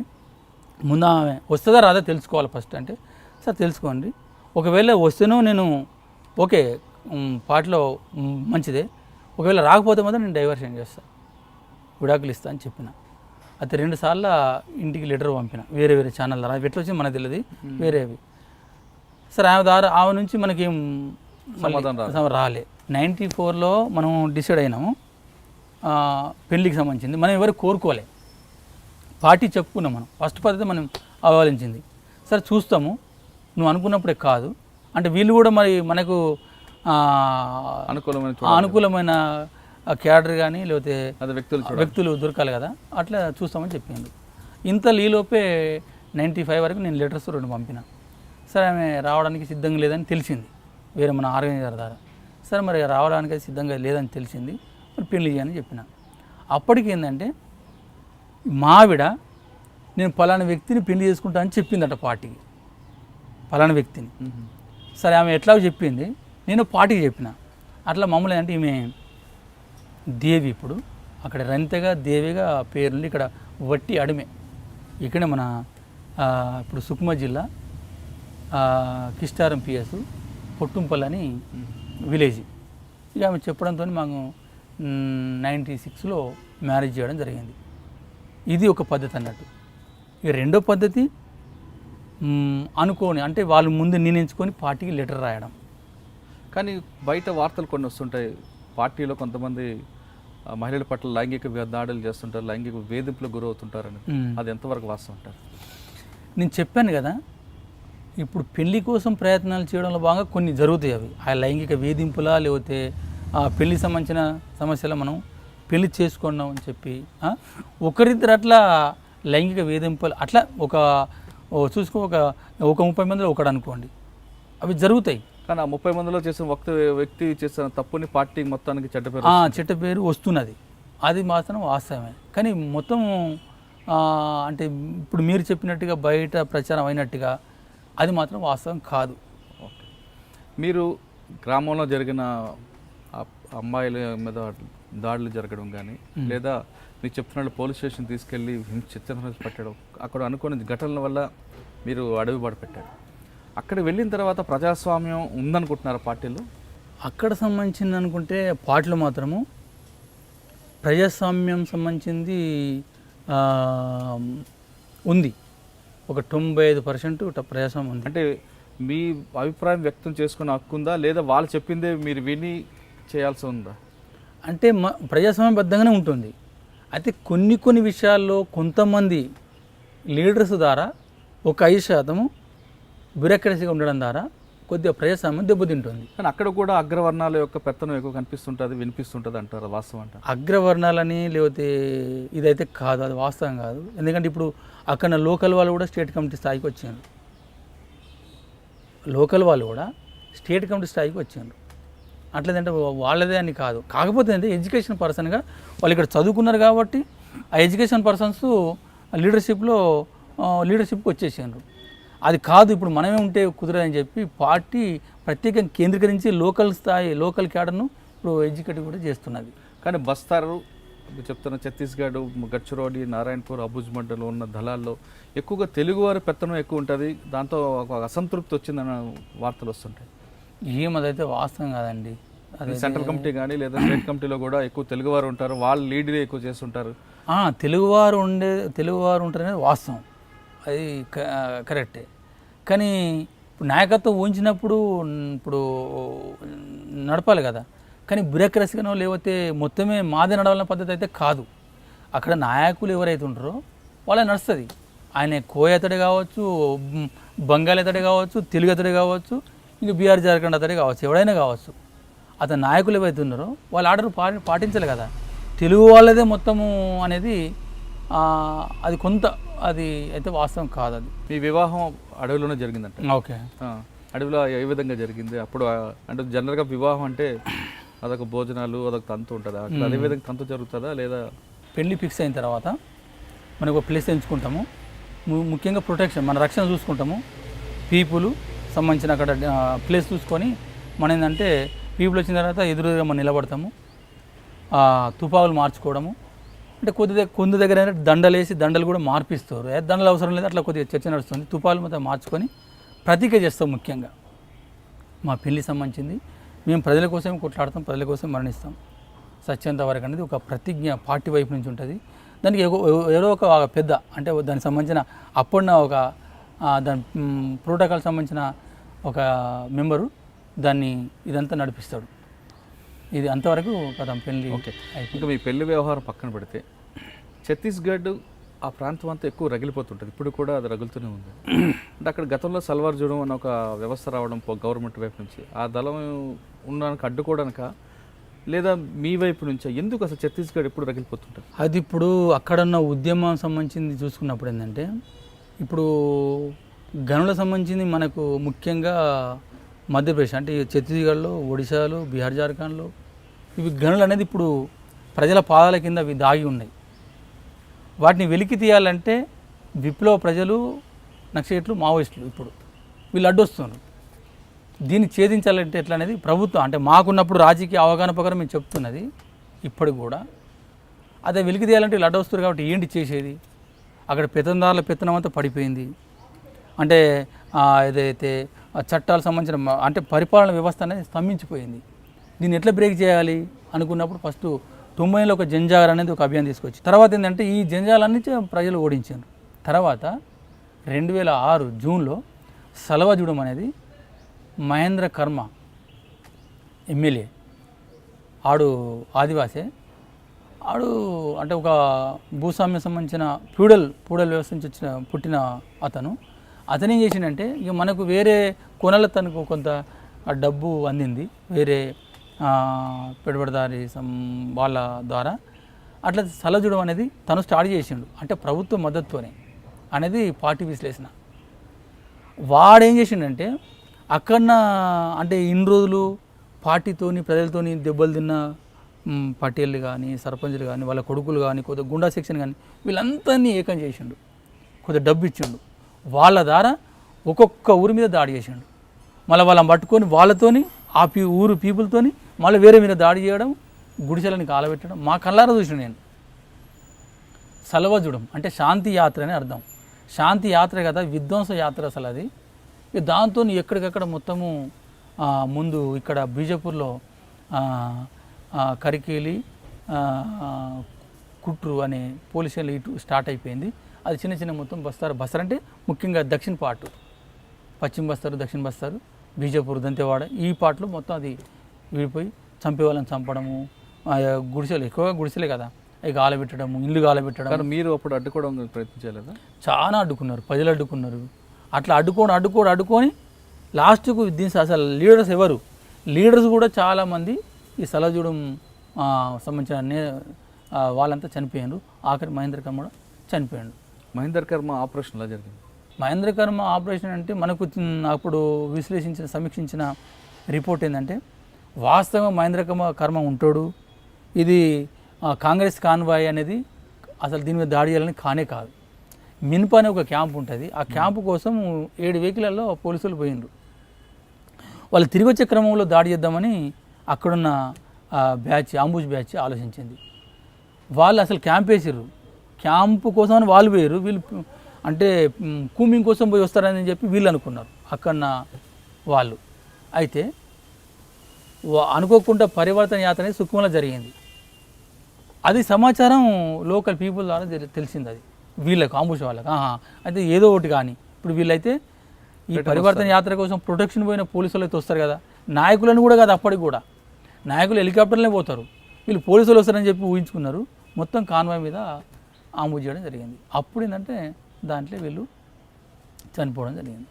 ఓకే, అంటే మీరు ఛత్తీస్గఢ్ కానీ అంటే జార్ఖండ్, బీహార్లో అన్ని ప్రాంతాల్లో జరిగిన అన్ని విధ్వంసాలను కూడా చూసుకొచ్చారు. అయితే ఫైనల్గా వస్తుంటే మీరు అనుకున్నది అడవిలోకి వెళ్ళి మీరు సాధించాలనుకుని సాధించారా లేదా? ఇప్పుడు సాధించడం అనేది పెద్దది దీర్ఘకాలిక లక్ష్యం. అది అంటే ఇప్పుడు పార్లమెంటరీ ప్రజాస్వామ్యాన్ని మొత్తం రద్దు చేసి ప్రజల ప్రజాస్వామ్యాన్ని అంటే విప్లవ ప్రజాస్వామ్యాన్ని తీయడం అంటే అది చాలా దీర్ఘకాలిక లక్ష్యం. అది ఎన్ని సంవత్సరాలు పడుతుంది, అంటే 100 ఏళ్ళు పడుతుందా, ఎంత పడుతుందో చెప్పడం మనం కష్టం. అది ఒక అగ్ని పరీక్షనే. అయితే మావో చెప్పిన ప్రకారం ఏంటంటే ఇప్పుడు బలమైన శత్రువు కాబట్టి బలహీనమైన ప్రాంతాల్లో మనం ఉంటూ మన గెరిల్ల బేసుల్ని మనం మన హ్యాండ్ఓవర్ చేసుకుంటూ ఒక్కొక్క ప్రాంతాన్ని మనం మన కబ్జాలో తీసుకుంటూ అట్లా మొత్తం ఢిల్లీని, దేశాన్ని ఆక్రమించుకోవాలని దీని మొత్తం థాటు. దాంట్లో భాగంగా మనం ఛత్తీస్గఢ్లో ముఖ్యంగా బీహార్, జార్ఖండ్, ఒడిశా ఇటు దానిలో గిరిల బేసులు అంటే తాత్కాలికమైన ఒక బేసులు అంటే స్థావర ప్రాంతాలు, అవి నిర్మాణించాలనే లక్ష్యంతో అక్కడ ఎంటర్ కావడం జరిగింది. ఇప్పుడు గిరిల బేసులు సంబంధించింది అయితే కొన్ని ఉన్నాయి, నడుస్తున్నాయి.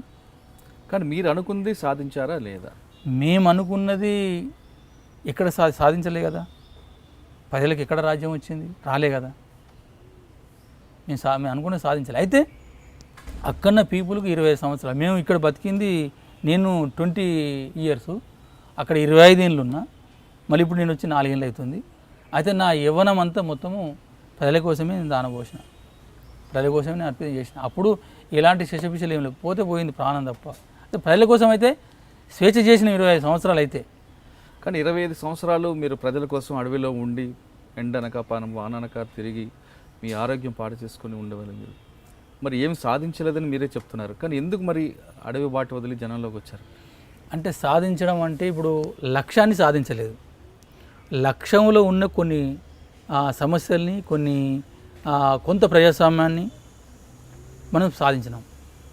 ఇవాళ ఇప్పుడున్న ఏ ప్రభుత్వాలైనా కూడా ఇన్ని సంస్కరణలు కానీ ఎందుకు వచ్చు? ఇప్పుడు ప్రజలకు ఇంత ఎక్కడైనా గతంలో పోలీస్ స్టేషన్లో పోయి మాట్లాడే గరీబ్ వ్యక్తి అంటే పేద వ్యక్తి ఎవరు లేరు. ఇప్పుడు ఎందుకు పోయి మాట్లాడుతున్నారు? అది ఎట్లొచ్చింది?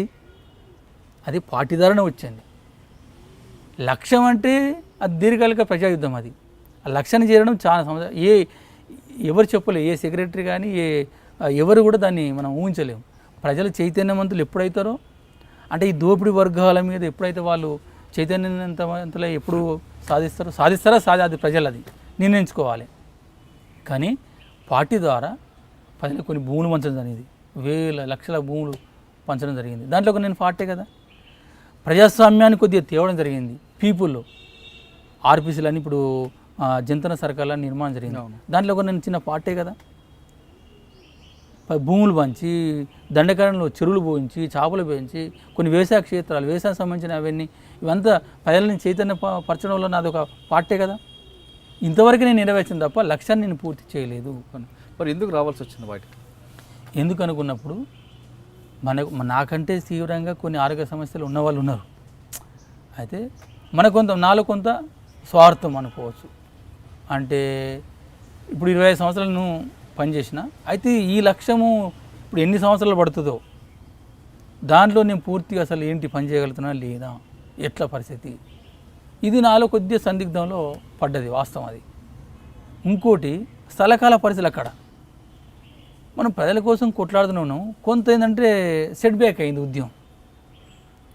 చాలామంది సరెండర్ కావడము, కొంతమంది లొంగిపోవడము, కొంతమంది చనిపోవడము, దీంతో నాతో కొద్దిగా ఆత్మస్థైర్యం కొద్దిగా మనకు దెబ్బతింది. ఇది మెయిన్గా చెప్పుకోదలుచుకున్నది.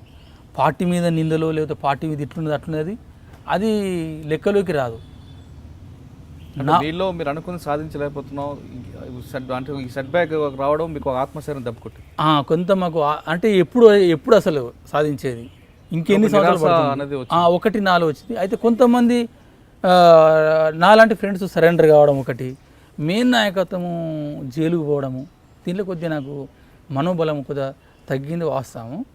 దాంట్లో అంటే మనకు కొన్ని బరువు బాధ్యత కొద్దిగా ఎక్కువ వేయడం, ఇది కూడా చెప్పాలి. ముఖ్యంగా ఏంటంటే నేను బెటాలియన్ కమాండరు, ఇట్లా north sub zone commander in chief, మొత్తం ఛత్తీస్గఢ్కి మిలిటరీ డైరెక్టర్, ఇట్లా రకరకాల పదవులు ఇవ్వడంతో నేను ఎక్కడ అంటే కేంద్రీకరించి పని చేయలేకపోతున్నా. అది పార్టీ చెప్పే ఇచ్చిండ్రు. అయితే నేను మీడియా ముందు అప్పుడు నాకు తెలియకుండా ఇచ్చినా, నేను ఆ వాయిస్ ఉపయోగించిన, అది నా లోపమే. కానీ అయితే చెప్పే ఇచ్చిండ్రు. అయితే నా మనసులో ఉంది, నేను వాళ్ళకు ఓపెన్గా నేను చెప్పలేకపోయినా. అయితే ఎన్ని బాధలు ఇచ్చిన తర్వాత నిర్వహించకపోతే మళ్ళీ నాకు విమర్శలు, ఇవన్నీ భారము ఏంటిది అనేది ఒకటి ఆలోచించిన. కొంతమంది ఇంకో ఉద్యమం అనేది సెట్ బ్యాక్ పడ్డది ఒకటి, ఇది రెండో విషయం. అయితే మా వైపు కొద్దిగా టీబీ వచ్చింది, చాలా క్రిటికల్ పొజిషన్లో ఉండే. నేను ఇప్పుడు మిలిటరీ క్యాంప్ నడుతున్నా, అప్పుడు ఎవరు అందుబాటులో లేరు, చాలా మొత్తం ఇక చనిపోద్ది అనుకున్నా అన్నట్టు. అసంటి పరిస్థితుల్లో ఆమె కొద్దిగా ఏంటంటే ఆమె కూడా కొద్దిగా మంచిగా అయిన తర్వాత, ఆరోగ్యం అయిన తర్వాత ఇక ఆమె కూడా ఒక 2 సార్లు పోదాము, ఇప్పుడు నాకైతే సాధన అయితే లేదు, లోకల్ కూడా కొన్ని సమస్యలు వస్తున్నాయి, వాళ్ళ డీవీసీలలో డిస్ట్రిక్ట్ కమిటీలో కొన్ని సమస్యలు వస్తున్నాయి, నేను తట్టుకోలేను పోదామని అంటే నేను ఆమెను అర్థం చేయించి ఉంచిన. అయితే ఇవన్నీ సిచ్యువేషన్లు నాకు మళ్ళీ ఎందుకో ఈమె ఉండే విధంగా లేదు. ఒకటి పరిస్థితి కొద్దిగా మార్పు వచ్చింది. ఈ అన్నిటి ఆలోచించి నేను డిసైడ్ అయిన తర్వాత ఆమె చెప్పిన తర్వాత సరే పోదామని ఒప్పుకుంది. ఓకే, అంటే మీరు ఆ విధంగా ఒప్పుకున్నారా, లేదా ప్రభుత్వం కొంతవరకు జనాలకి డెవలప్మెంట్ తీసుకురావడం, ప్రభుత్వ పథకాలు గ్రామీణ స్థాయికి వెళ్ళడం, ప్రభుత్వం చెయ్యి పైచేవడం, ప్రజలకి మావోయిస్టు పార్టీ ఉద్యమం పట్ల ఇంకా కొంత భావం పోవడం, ప్రభుత్వం వైపు ప్రజలు దగ్గర అవ్వడం, ఇటువంటి కారణాలు కూడా అయ్యే అవకాశం ఉంటుంది? అంటే ఇప్పుడు కొద్దిగా అప్పటిలాగా ముందులాగా ఇప్పుడు రిక్రూట్మెంట్ తగ్గిపోయింది కదా పీపుల్ నుంచి కూడా. ఈ రిక్రూట్మెంట్ తగ్గడము అనేది ఒకటి బాగా, అంటే ఆంధ్ర నుంచి వచ్చేది, అంటే తెలంగాణ ఆంధ్ర నుంచి మెయిన్గా వచ్చేది, ఇక్కడి నుంచి తగ్గిపోయింది. పశ్చిమ బెంగాల్ ఉద్యమం కుంటుపడ్డది, బీహార్ జార్ఖండ్లో కూడా ఛత్తీస్గఢ్ కంటే ముందే సెట్ బ్యాక్ అయిపోయింది. ఇవే పరిస్థితులు నాకు ఇక, అంటే ప్రభుత్వం ఇచ్చేసింది వచ్చేసింది అనేవి ఎలాంటి నాకైతే లెక్కలు. ప్రజల కోసం మీరు 25 సంవత్సరాలు జైల్లో అడవిలో ఉండి నిరంతరం వాళ్ళకి సేవ చేశారు. కానీ ఎప్పుడైనా మీ కుటుంబం గురించి, మీ అమ్మగారి గురించి కానీ మీ కుటుంబం గురించి ఆలోచించి వాళ్ళు ఎలాగున్నారు అనేది కూడా ఎప్పుడైనా ఆలోచించారు? అయితే నేను ఒకటి నిర్ణయించుకుందంటే 2012లో నేను అప్పుడు డిసైడ్ కాలేదు. నేను డిసైడ్ అయింది 14లో 2014లో. నేను అప్పుడు నిర్ణయించుకుంది అంటే చెప్పిన మనం ఎప్పుడు చనిపోతామో తెలియదు. అయితే నేను పోయిన తర్వాత కూడా ఎంతోమంది మా కుటుంబంలో జన్మించిన వాళ్ళు ఉన్నారు కదా, వాళ్ళు నా అంత అయినరు. అసలు ఏంది చనిపోయే ముందైనా కొద్దిగా మనమేందో కొద్దిగా మనం మన మన మన ఫేస్ అయినా చూపించుకుందాం, వాళ్ళ ఫేస్ని చూద్దామని ఈ ఒక్క కోరికే ఉండే. మనం ఎట్లా చనిపోతాము, లాస్ట్కి మనం అంటే ఏందో మన కుటుంబానికి మన తరానికి తెలియాలి కదా. పార్టీ ఇప్పుడు అక్కడే లేదు. నా కుటుంబం అయినా కొద్దిగా చూసుకొని అనే పద్ధతిలో కూడా 2012లో మా కుటుంబాన్ని అంతా పిలిచిన మెజార్టీగా. అంటే మా అన్నలు కానీ, మా అక్కలు, మా వదినలు, మా అమ్మ ఉండే. అప్పటి కూడా మా అమ్మ ఇంకొక అంటే చావుకు ఒడ్డున ఉంది. ఇక ఆమెను మంచంలో వేసుకొని తీసుకొని వచ్చిండ్రు. ఇక అప్పుడు వాళ్ళ కలిసిన ఫోటోలు కూడా ఉన్నాయి నా దగ్గర. తీసుకొచ్చిన తర్వాత చూసుకున్నా. అప్పుడే నేను చెప్పిన వాళ్ళకు, నా గురించి మాత్రం మీరు ఆలోచించకండి. అప్పుడు కూడా చెప్పిన. ఇక వాళ్ళు బోర్ అనుకుంటూ ఏడ్చుకుంటూ వెళ్ళిపోయాను. అప్పుడు కూడా కొద్దిగా నాకు కళ్ళకు నీళ్ళు గారినాయి అన్నట్టు. ఆ టైంలో అరే వీళ్ళ నుంచి విడిపోతున్నా కదా అంటే మనకు ఛాన్స్, నాయకత్వానికి మళ్ళీ ఎమ్మటే పిలుచుకోవడం ఛాన్స్ ఉండదు అసలు. ఇది లాస్ట్ కావచ్చు అనుకున్నాం అన్నట్టు. అంతే తప్ప మధ్యలో ఎప్పుడు మనం వాళ్ళని చూడాలి. ఫస్ట్ టైం మీరు కుటుంబం కోసం కన్నీరు పెట్టారు. ఓకే, కానీ అదే టైంలో మావోయిస్ట్ పార్టీ ఛత్తీస్గఢ్లో పూర్తిగా వాష్అవుట్ చేస్తామంటూ ఒక ఐజీ డాక్టర్ కల్లూరి అని ఒక ఆయన వ్యక్తి ఉండారు. అతను ఇన్ఫర్మేషన్, అతని వర్క్ ఏ విధంగా ఉండేది? అతని వర్క్ సంబంధించి అయితే కొద్దిగా మిగతా ఐజీలకంతా కొంత పర్ఫెక్ట్గానే కొద్దిగా అంటే ఇన్ఫర్మేషన్ మీద కేంద్రీకరించడము, బలగాల్ని కొద్దిగా మోటివేట్ చేయడము అనేది ఎక్కువ కేంద్రీకరిస్తుండే అతను ఆ సారు. సరే ఇక మిగతా వాళ్ళతో పోల్చుకుంటే కొద్దిగా నయమే. ఓకే, ఛత్తీస్గఢ్ తర్వాత నుంచి మీరు ఇక్కడ ఆంధ్రప్రదేశ్లో ఒక మంత్రి గారి సమక్షంలో మీరు సరెండర్ అయ్యారు. అంటే ఇక్కడ సరెండర్ అవ్వడానికి కారణం ఏమనుకుంటున్నారు?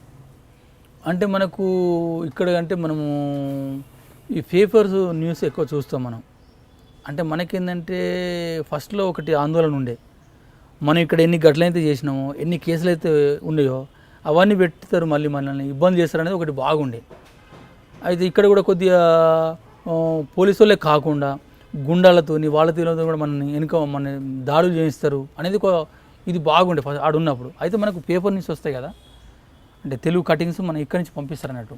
వాడు చూస్తున్నప్పుడు అంటే మనకు కొద్దిగా రివార్డ్ సంబంధించిన రిపోర్ట్ కానీ, సరెండర్ అయిన వాళ్ళకి సంబంధించిన అవి కానీ వచ్చినప్పుడు కొద్దిగా మనకు ఛాన్సెస్ బాగుంది. అంటే మిగతా రాష్ట్రాల కంటే కేసులు కూడా ఏ ఒక్క కేసు కూడా మేము పెట్టాము, అది నేను ఉపయోగపడ్డది.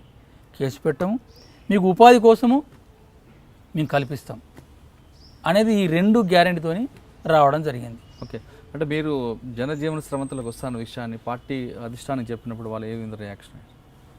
అయితే ముఖ్యంగా ఎట్లుంటుందని అంటే చెప్పడం ఒకటి, లెటర్ రాయడం ఒకటి, ఏం రాయకుండా రావడం ఒకటి. ముఖ్యంగా ఏంటంటే మనం చెప్పినా చెప్పకున్నా ఒక 3 విషయాలు ఏంటంటే డబ్బు మనీ తీసుకొని రావద్దు. ఇది నేను ఎక్కువ చెప్పాల్సింది చెప్తా. మనీ తీసుకొని రావద్దు. ఇంకోటి తుపాకులు ఎత్తుకొని రావద్దు. అట్టనే ఎవరైనా విప్లవకారులను చంపి రావద్దు. ఈ 3 ముఖ్యమైన విషయాలు ఏవి కూడా చేయొద్దు. చేసినామనుకో మనం అంటే విప్లవ ద్రోహులమే. ఈ 3 కూడా ఎలాంటివి మేము చేయలేదు. మనం ఏంటంటే మేము వచ్చినప్పుడు ఒక 16 మంది ఉండే నాతోని. ఆ 16 మందికి లెటర్ రాసి వచ్చేసినాం మేము. వాళ్ళకి తెలియదు. ఒకవేళ చెప్తే ఏమందంటే 6 నెలల్లో ఏడాది అక్కడ ఉండవలసి వస్తుంది. ఇక మనకు ఉంటే ఏంటంటే మనం ఒక శిలాఫలకం లాగానే అక్కడ కూర్చోవాల్సి వస్తుంది. ఏం వర్క్ మనకు ఉండదు. ఇక ఇదంతా ఎందుకని చెప్పి మనం మా ఆవిడ ఏంటంటే ఇటు నేషనల్ పార్క్ ఇటు ఉంటుంది అన్నట్టు. ఆమెతో పోవడానికి ఒకటే మార్గం, నేను పోలేను. నాకు బయట ఇప్పుడు పోలీసు వాళ్ళు ఏమంటే ఇటు పెద్ద నాయకుడు కదా, బయట అంతా బాగా తెలుసుంటుంది అంటారు. మనది యుద్ధమే ప్రాధాన్యం. లోపటినే మనం ఎంత జరుపుకున్నా మనం లోపటినే. బయటి వ్యక్తులు కానీ ఎవరు కానీ మనకు తెలియదు. సంబంధాలు కూడా ఈవెన్ టీచర్స్ కూడా బయటి సంబంధాలు మనకు తక్కువ అన్నట్టు. మావిడకి ఎక్కువ. అంటే ఆమె మాసు, నేను మిలిటరీ. అట్లా మాసున్న వాళ్ళకి ఎక్కువ సంబంధాలు ఉంటాయి. ఆమె ద్వారా ఆమె సంబంధాలు ఆమె సంబంధించిన దాంట్లో మేము రావడం జరిగింది. అట్లా లెటర్ రావడం జరిగింది. పార్టీకి ఇప్పుడు కూడా నేను చెప్తున్నది అంటే మేము ఎలాంటి వాళ్ళకి ద్రోహం చేయలేదు. వాళ్ళు ద్రోహులుగా అంటారు, ఎందుకంటే ప్రజలు విడిచిపోయినాం కాబట్టి ద్రోహులే అంటారు వాళ్ళు. అది తప్పది, అది భరించాలి. మనం ఏం చేస్తాం? ఓకే, పార్టీ నుంచి బయటకు వచ్చిన తర్వాత ఇక్కడ మీకు ప్రభుత్వం ఆ విధంగా అది దీంట్లో ఒక విషయం. ఇంకోటి ఏంటంటే ఇది నన్ను బాగా బాధ కల్పిస్తున్న విషయం ఏంటంటే ప్రజల్లో కొంతమంది సరెండర్ అయిన వాళ్ళు నిజంగా హ్యాపీగా ఎంజాయ్గా గడుపుతున్న జీవితాలని, కొంతమంది వాళ్ళ కార్లే కానీ వాళ్ళ బిల్డింగ్సే కానీ వాళ్ళ సంబంధించిన హోదాలే కానీ పెరిగిపోయినాయి. వాళ్ళని చూసి ఇప్పటికీ సమయం సందర్భం వచ్చి నేను ఫలాని ఇట్లా అంటే ఎంత సంపాదించుకున్నావు అంటున్నారు, ఎంత తెచ్చుకున్నావు డబ్బు అంటున్నారు. అది నాకు బాధ కదా, ఓసారి కన్నీళ్ళు కారుతున్నాయి. ఏం చెప్పాలనో అర్థం కాదు. నువ్వు గట్లే అంటావన్నా, తెచ్చుకున్న వాళ్ళని చూస్తలేమా? ఇది అసలు వాస్తవంగా ఏంటంటే ఒకవేళ పాటించి ఆ పని చేస్తే ప్రజాద్రోహులుగా మనకు పార్టీ నుంచి పేపర్స్ వస్తాయి, ప్రెస్ మీటింగ్ ఉంటుంది, ఎలక్ట్రానిక్ మీడియా ఉంటుంది, పంపిస్తారు. ఇది దయచేసి ప్రజల్ని కోరుకునేదంటే నేను అలాంటి పని చేయలేదు కాబట్టి ఇప్పుడు నేను వ్యవసాయం చేసుకుంటున్నా, ఒక రైతుగా బతుకుతున్నా. కావాల్సిన మా ఇంటికి వచ్చి చూడండి, పంపులు కొట్టుకుంటున్నా నేను. అయితే పీపుల్ ఏంది అని అన్న ఏందే ఇక్కడ 3 సంవత్సరాలు వచ్చినప్పుడు మంచి పెద్ద లీడర్ అయిపోయిండు, కార్లో తిరుగుతుండు, నువ్వు గీ పని చేస్తున్నావు ఏందని రాష్ట్ర కమిటీ అంటూ గీ పని చేస్తున్నావు అంటే నాకు నాకు నాకు నాకు సిద్ధాంతాలు మీవి, అది నాదే. నాకు వచ్చింది వ్యవసాయం చేసి నేను ఫస్ట్లో. నేను ఎవరిని దోపిడీ చేసుకున్నా లేదా భయపెట్టించో, చేయాలంటే రియల్ ఎస్టేట్ చేస్తా, చేయాలంటే గుండగిరి చేస్తా, దాదాగిరి చేస్తా, నాకు అంత టాలెంట్ ఉన్నది. కానీ ప్రజల్ని మనం అనిపించుకోవచ్చు అనే ఒక గౌరవంతో నేను ఊళ్ళోనే బతుకుతాను, మా ఊళ్ళోనే బతుకుతాను. ఇప్పుడు మీరు బయటకు వచ్చిన తర్వాత ప్రభుత్వం మీద కేసులు పెట్టనని కానీ రివార్డులు కానీ ఇచ్చిందా, అందుకున్నారా లేదా? ఒకటి. రెండోది, మీరు చెప్తున్నట్లుగా చాలామంది సరెండర్ నక్సల్స్ వాళ్ళు రియల్ ఎస్టేట్ అవతారం ఎత్తడం, చాలామంది బెదిరింపులు పాల్పడుతూ దందాలు చేస్తుంటారు, అది చేస్తున్నారా? మూడోది, బయటకు వచ్చిన తర్వాత మీ జీవనం ఏ విధంగా ఉంది, ప్రశాంతంగా ఉందా లేదా?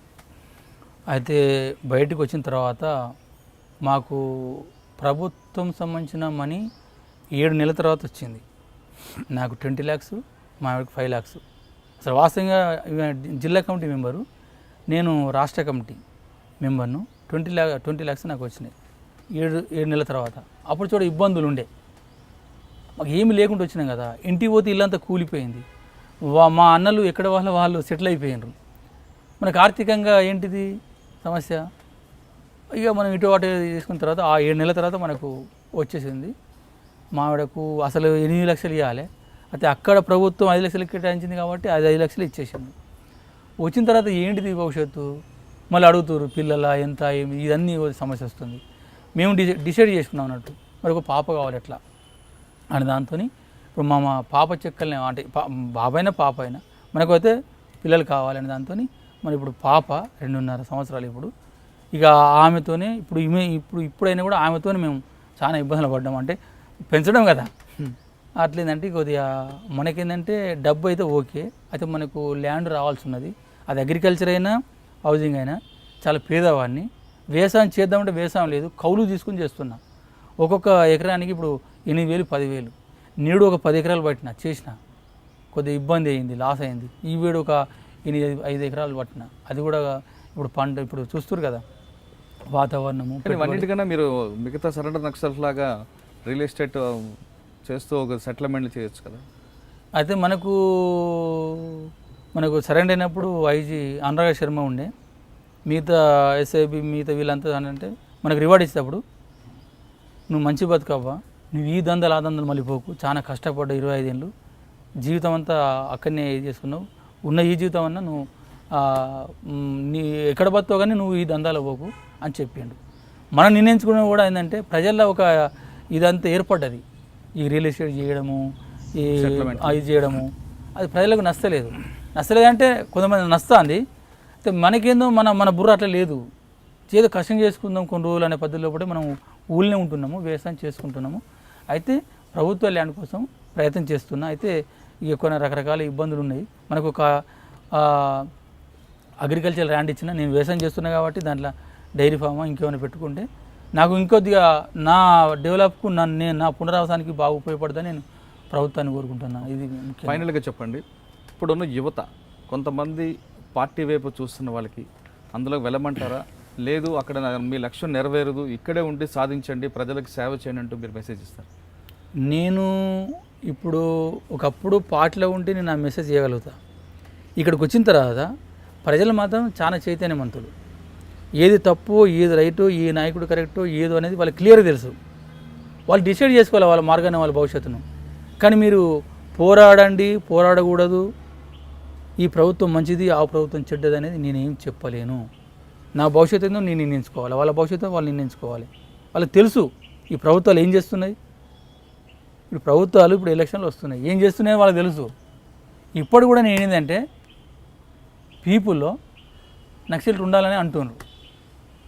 నేను తిరిగిన ప్రాంతాలు వాళ్ళు ఉంటేనే సరిగా ఉంటారు. ఎందుకంటే లంచగొండితనం విపరీతంగా పెరిగిపోతుంది. అందులో వెళ్లకుండా ఇక్కడ కూడా సాధించే అవకాశం కనిపిస్తుంది కదా. అది వాళ్ళ ఇష్టం. అది వాళ్ళు ఎట్లా సాధిస్తారు, ఏది ఒక సంస్థ లేకుండా వ్యక్తులు అయితే ఏం సాధించలేరు. సంస్థ అంటే ఏంటి ఉన్నది, మళ్ళీ పార్టీలే ఉన్నాయి. ఏ పార్టీలో పోవాలి అంటే ఇప్పుడు కాంగ్రెస్లో పోవడమా, లేకపోతే మన బీజేపీలో పోవడమా, ఎక్కడికి పోవాలి వీళ్ళు అనేది వాళ్ళు నిర్ణయించుకోవాలి కదా. ఏ పార్టీ ద్వారా ప్రజల సమస్యలు పరిష్కరిస్తున్నాయో వాళ్ళే డిసైడ్ చేసుకోవాలి.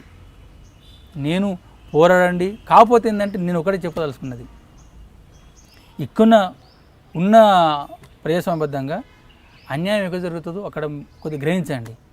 ఇప్పుడు ఉదాహరణకు ఇదంతా చూడండి, కొద్ది పీపుల్ కూడా స్వార్థం బాగా పెరిగిపోయింది పీపుల్లో కూడా. ఇప్పుడు ట్రైన్లో వస్తున్నాం మనము, ఒక పసిపిల్లు ఉంది, ఆమె చూసి స్పందిస్తలేరే. ఒక ముసలమ్మ ఉంది, లేచి వాళ్ళ కూండబెట్టు వాళ్ళను సీట్ ఇవ్వచ్చు కదా, మంచిగా కట్టకుండా మంచిగా ఉంటాడు, ఇవ్వడే. ఇంకొచ్చి ధైర్యాన్ని చేస్తారే. ఇక్కడ అసలు ఏంది, ఒక భార్యను కొడుతుంటే 3 అడ్డం పోరే. ఇది పరిస్థితి ఊళ్ళలో ఉంది.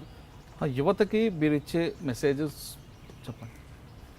నేను ఇచ్చే మెసేజ్ ఏంటంటే, ఎక్కడైతే మీ ఏరియాలో అక్రమాలు అన్యాయాలు జరుగుతాయో దాన్ని ఇక్కడ ప్రజాస్వామ్యబద్ధం ఎదిరించండి. అది నక్షత్రంలో పోరా నేను పొమ్మని నేను ఎట్లా చెప్పగలుగుతా. పరిష్కరించకపోతే మీరు ఏదైనా ఎంచుకోండి, అదే నేను చెప్పదలుచుకున్నది. ఓకే, మీ ప్రాంతంలో ఎక్కడైనా అన్యాయం జరిగితే, అక్రమాలు ఎదురుపడితే ఖచ్చితంగా దానికి తుపాకీ పట్టక్కర్లేదు, అడవి బాటల్లోకి వెళ్ళక్కర్లేదు, ఇక్కడున్న ప్రజాస్వామ్యబద్ధంగా ఆ సమస్య పరిష్కరించొచ్చంటూ మాజీ నక్సలైట్ అర్జున్ చెప్తున్నారు. అంటే ఇక్కడ మనం తుపాకీ పట్టుకుంటేనే సమస్య పరిష్కారం కాదు కాబట్టి ఖచ్చితంగా మీ దగ్గర అవినీతి అవ్వచ్చు, ఏ విషయాలు జరిగినా ఇమీడియట్గా అక్కడ దగ్గరున్న చట్టసభల ద్వారా ఉన్న పార్లమెంట్లో కానీ, సభల్లో కానీ, లేదా పోలీస్ స్టేషన్లో కానీ మనకి చాలా మార్గాలు ఉన్నాయి. ఆ మార్గం ద్వారా ఆ సమస్య పరిష్కారం చూడండి. కానీ అడవిలోకి వెళ్తేనే తుపాకీ పట్టుకుంటే సాధిస్తారనేది భ్రమ అంటూ బయటపడుతుంది. ఇది ఈ వారం అర్జున్తో ఎక్సలెంట్. వచ్చేవారు మరో గెస్ట్తో మళ్ళీ కలుద్దాం. అంతవరకు నమస్కారం.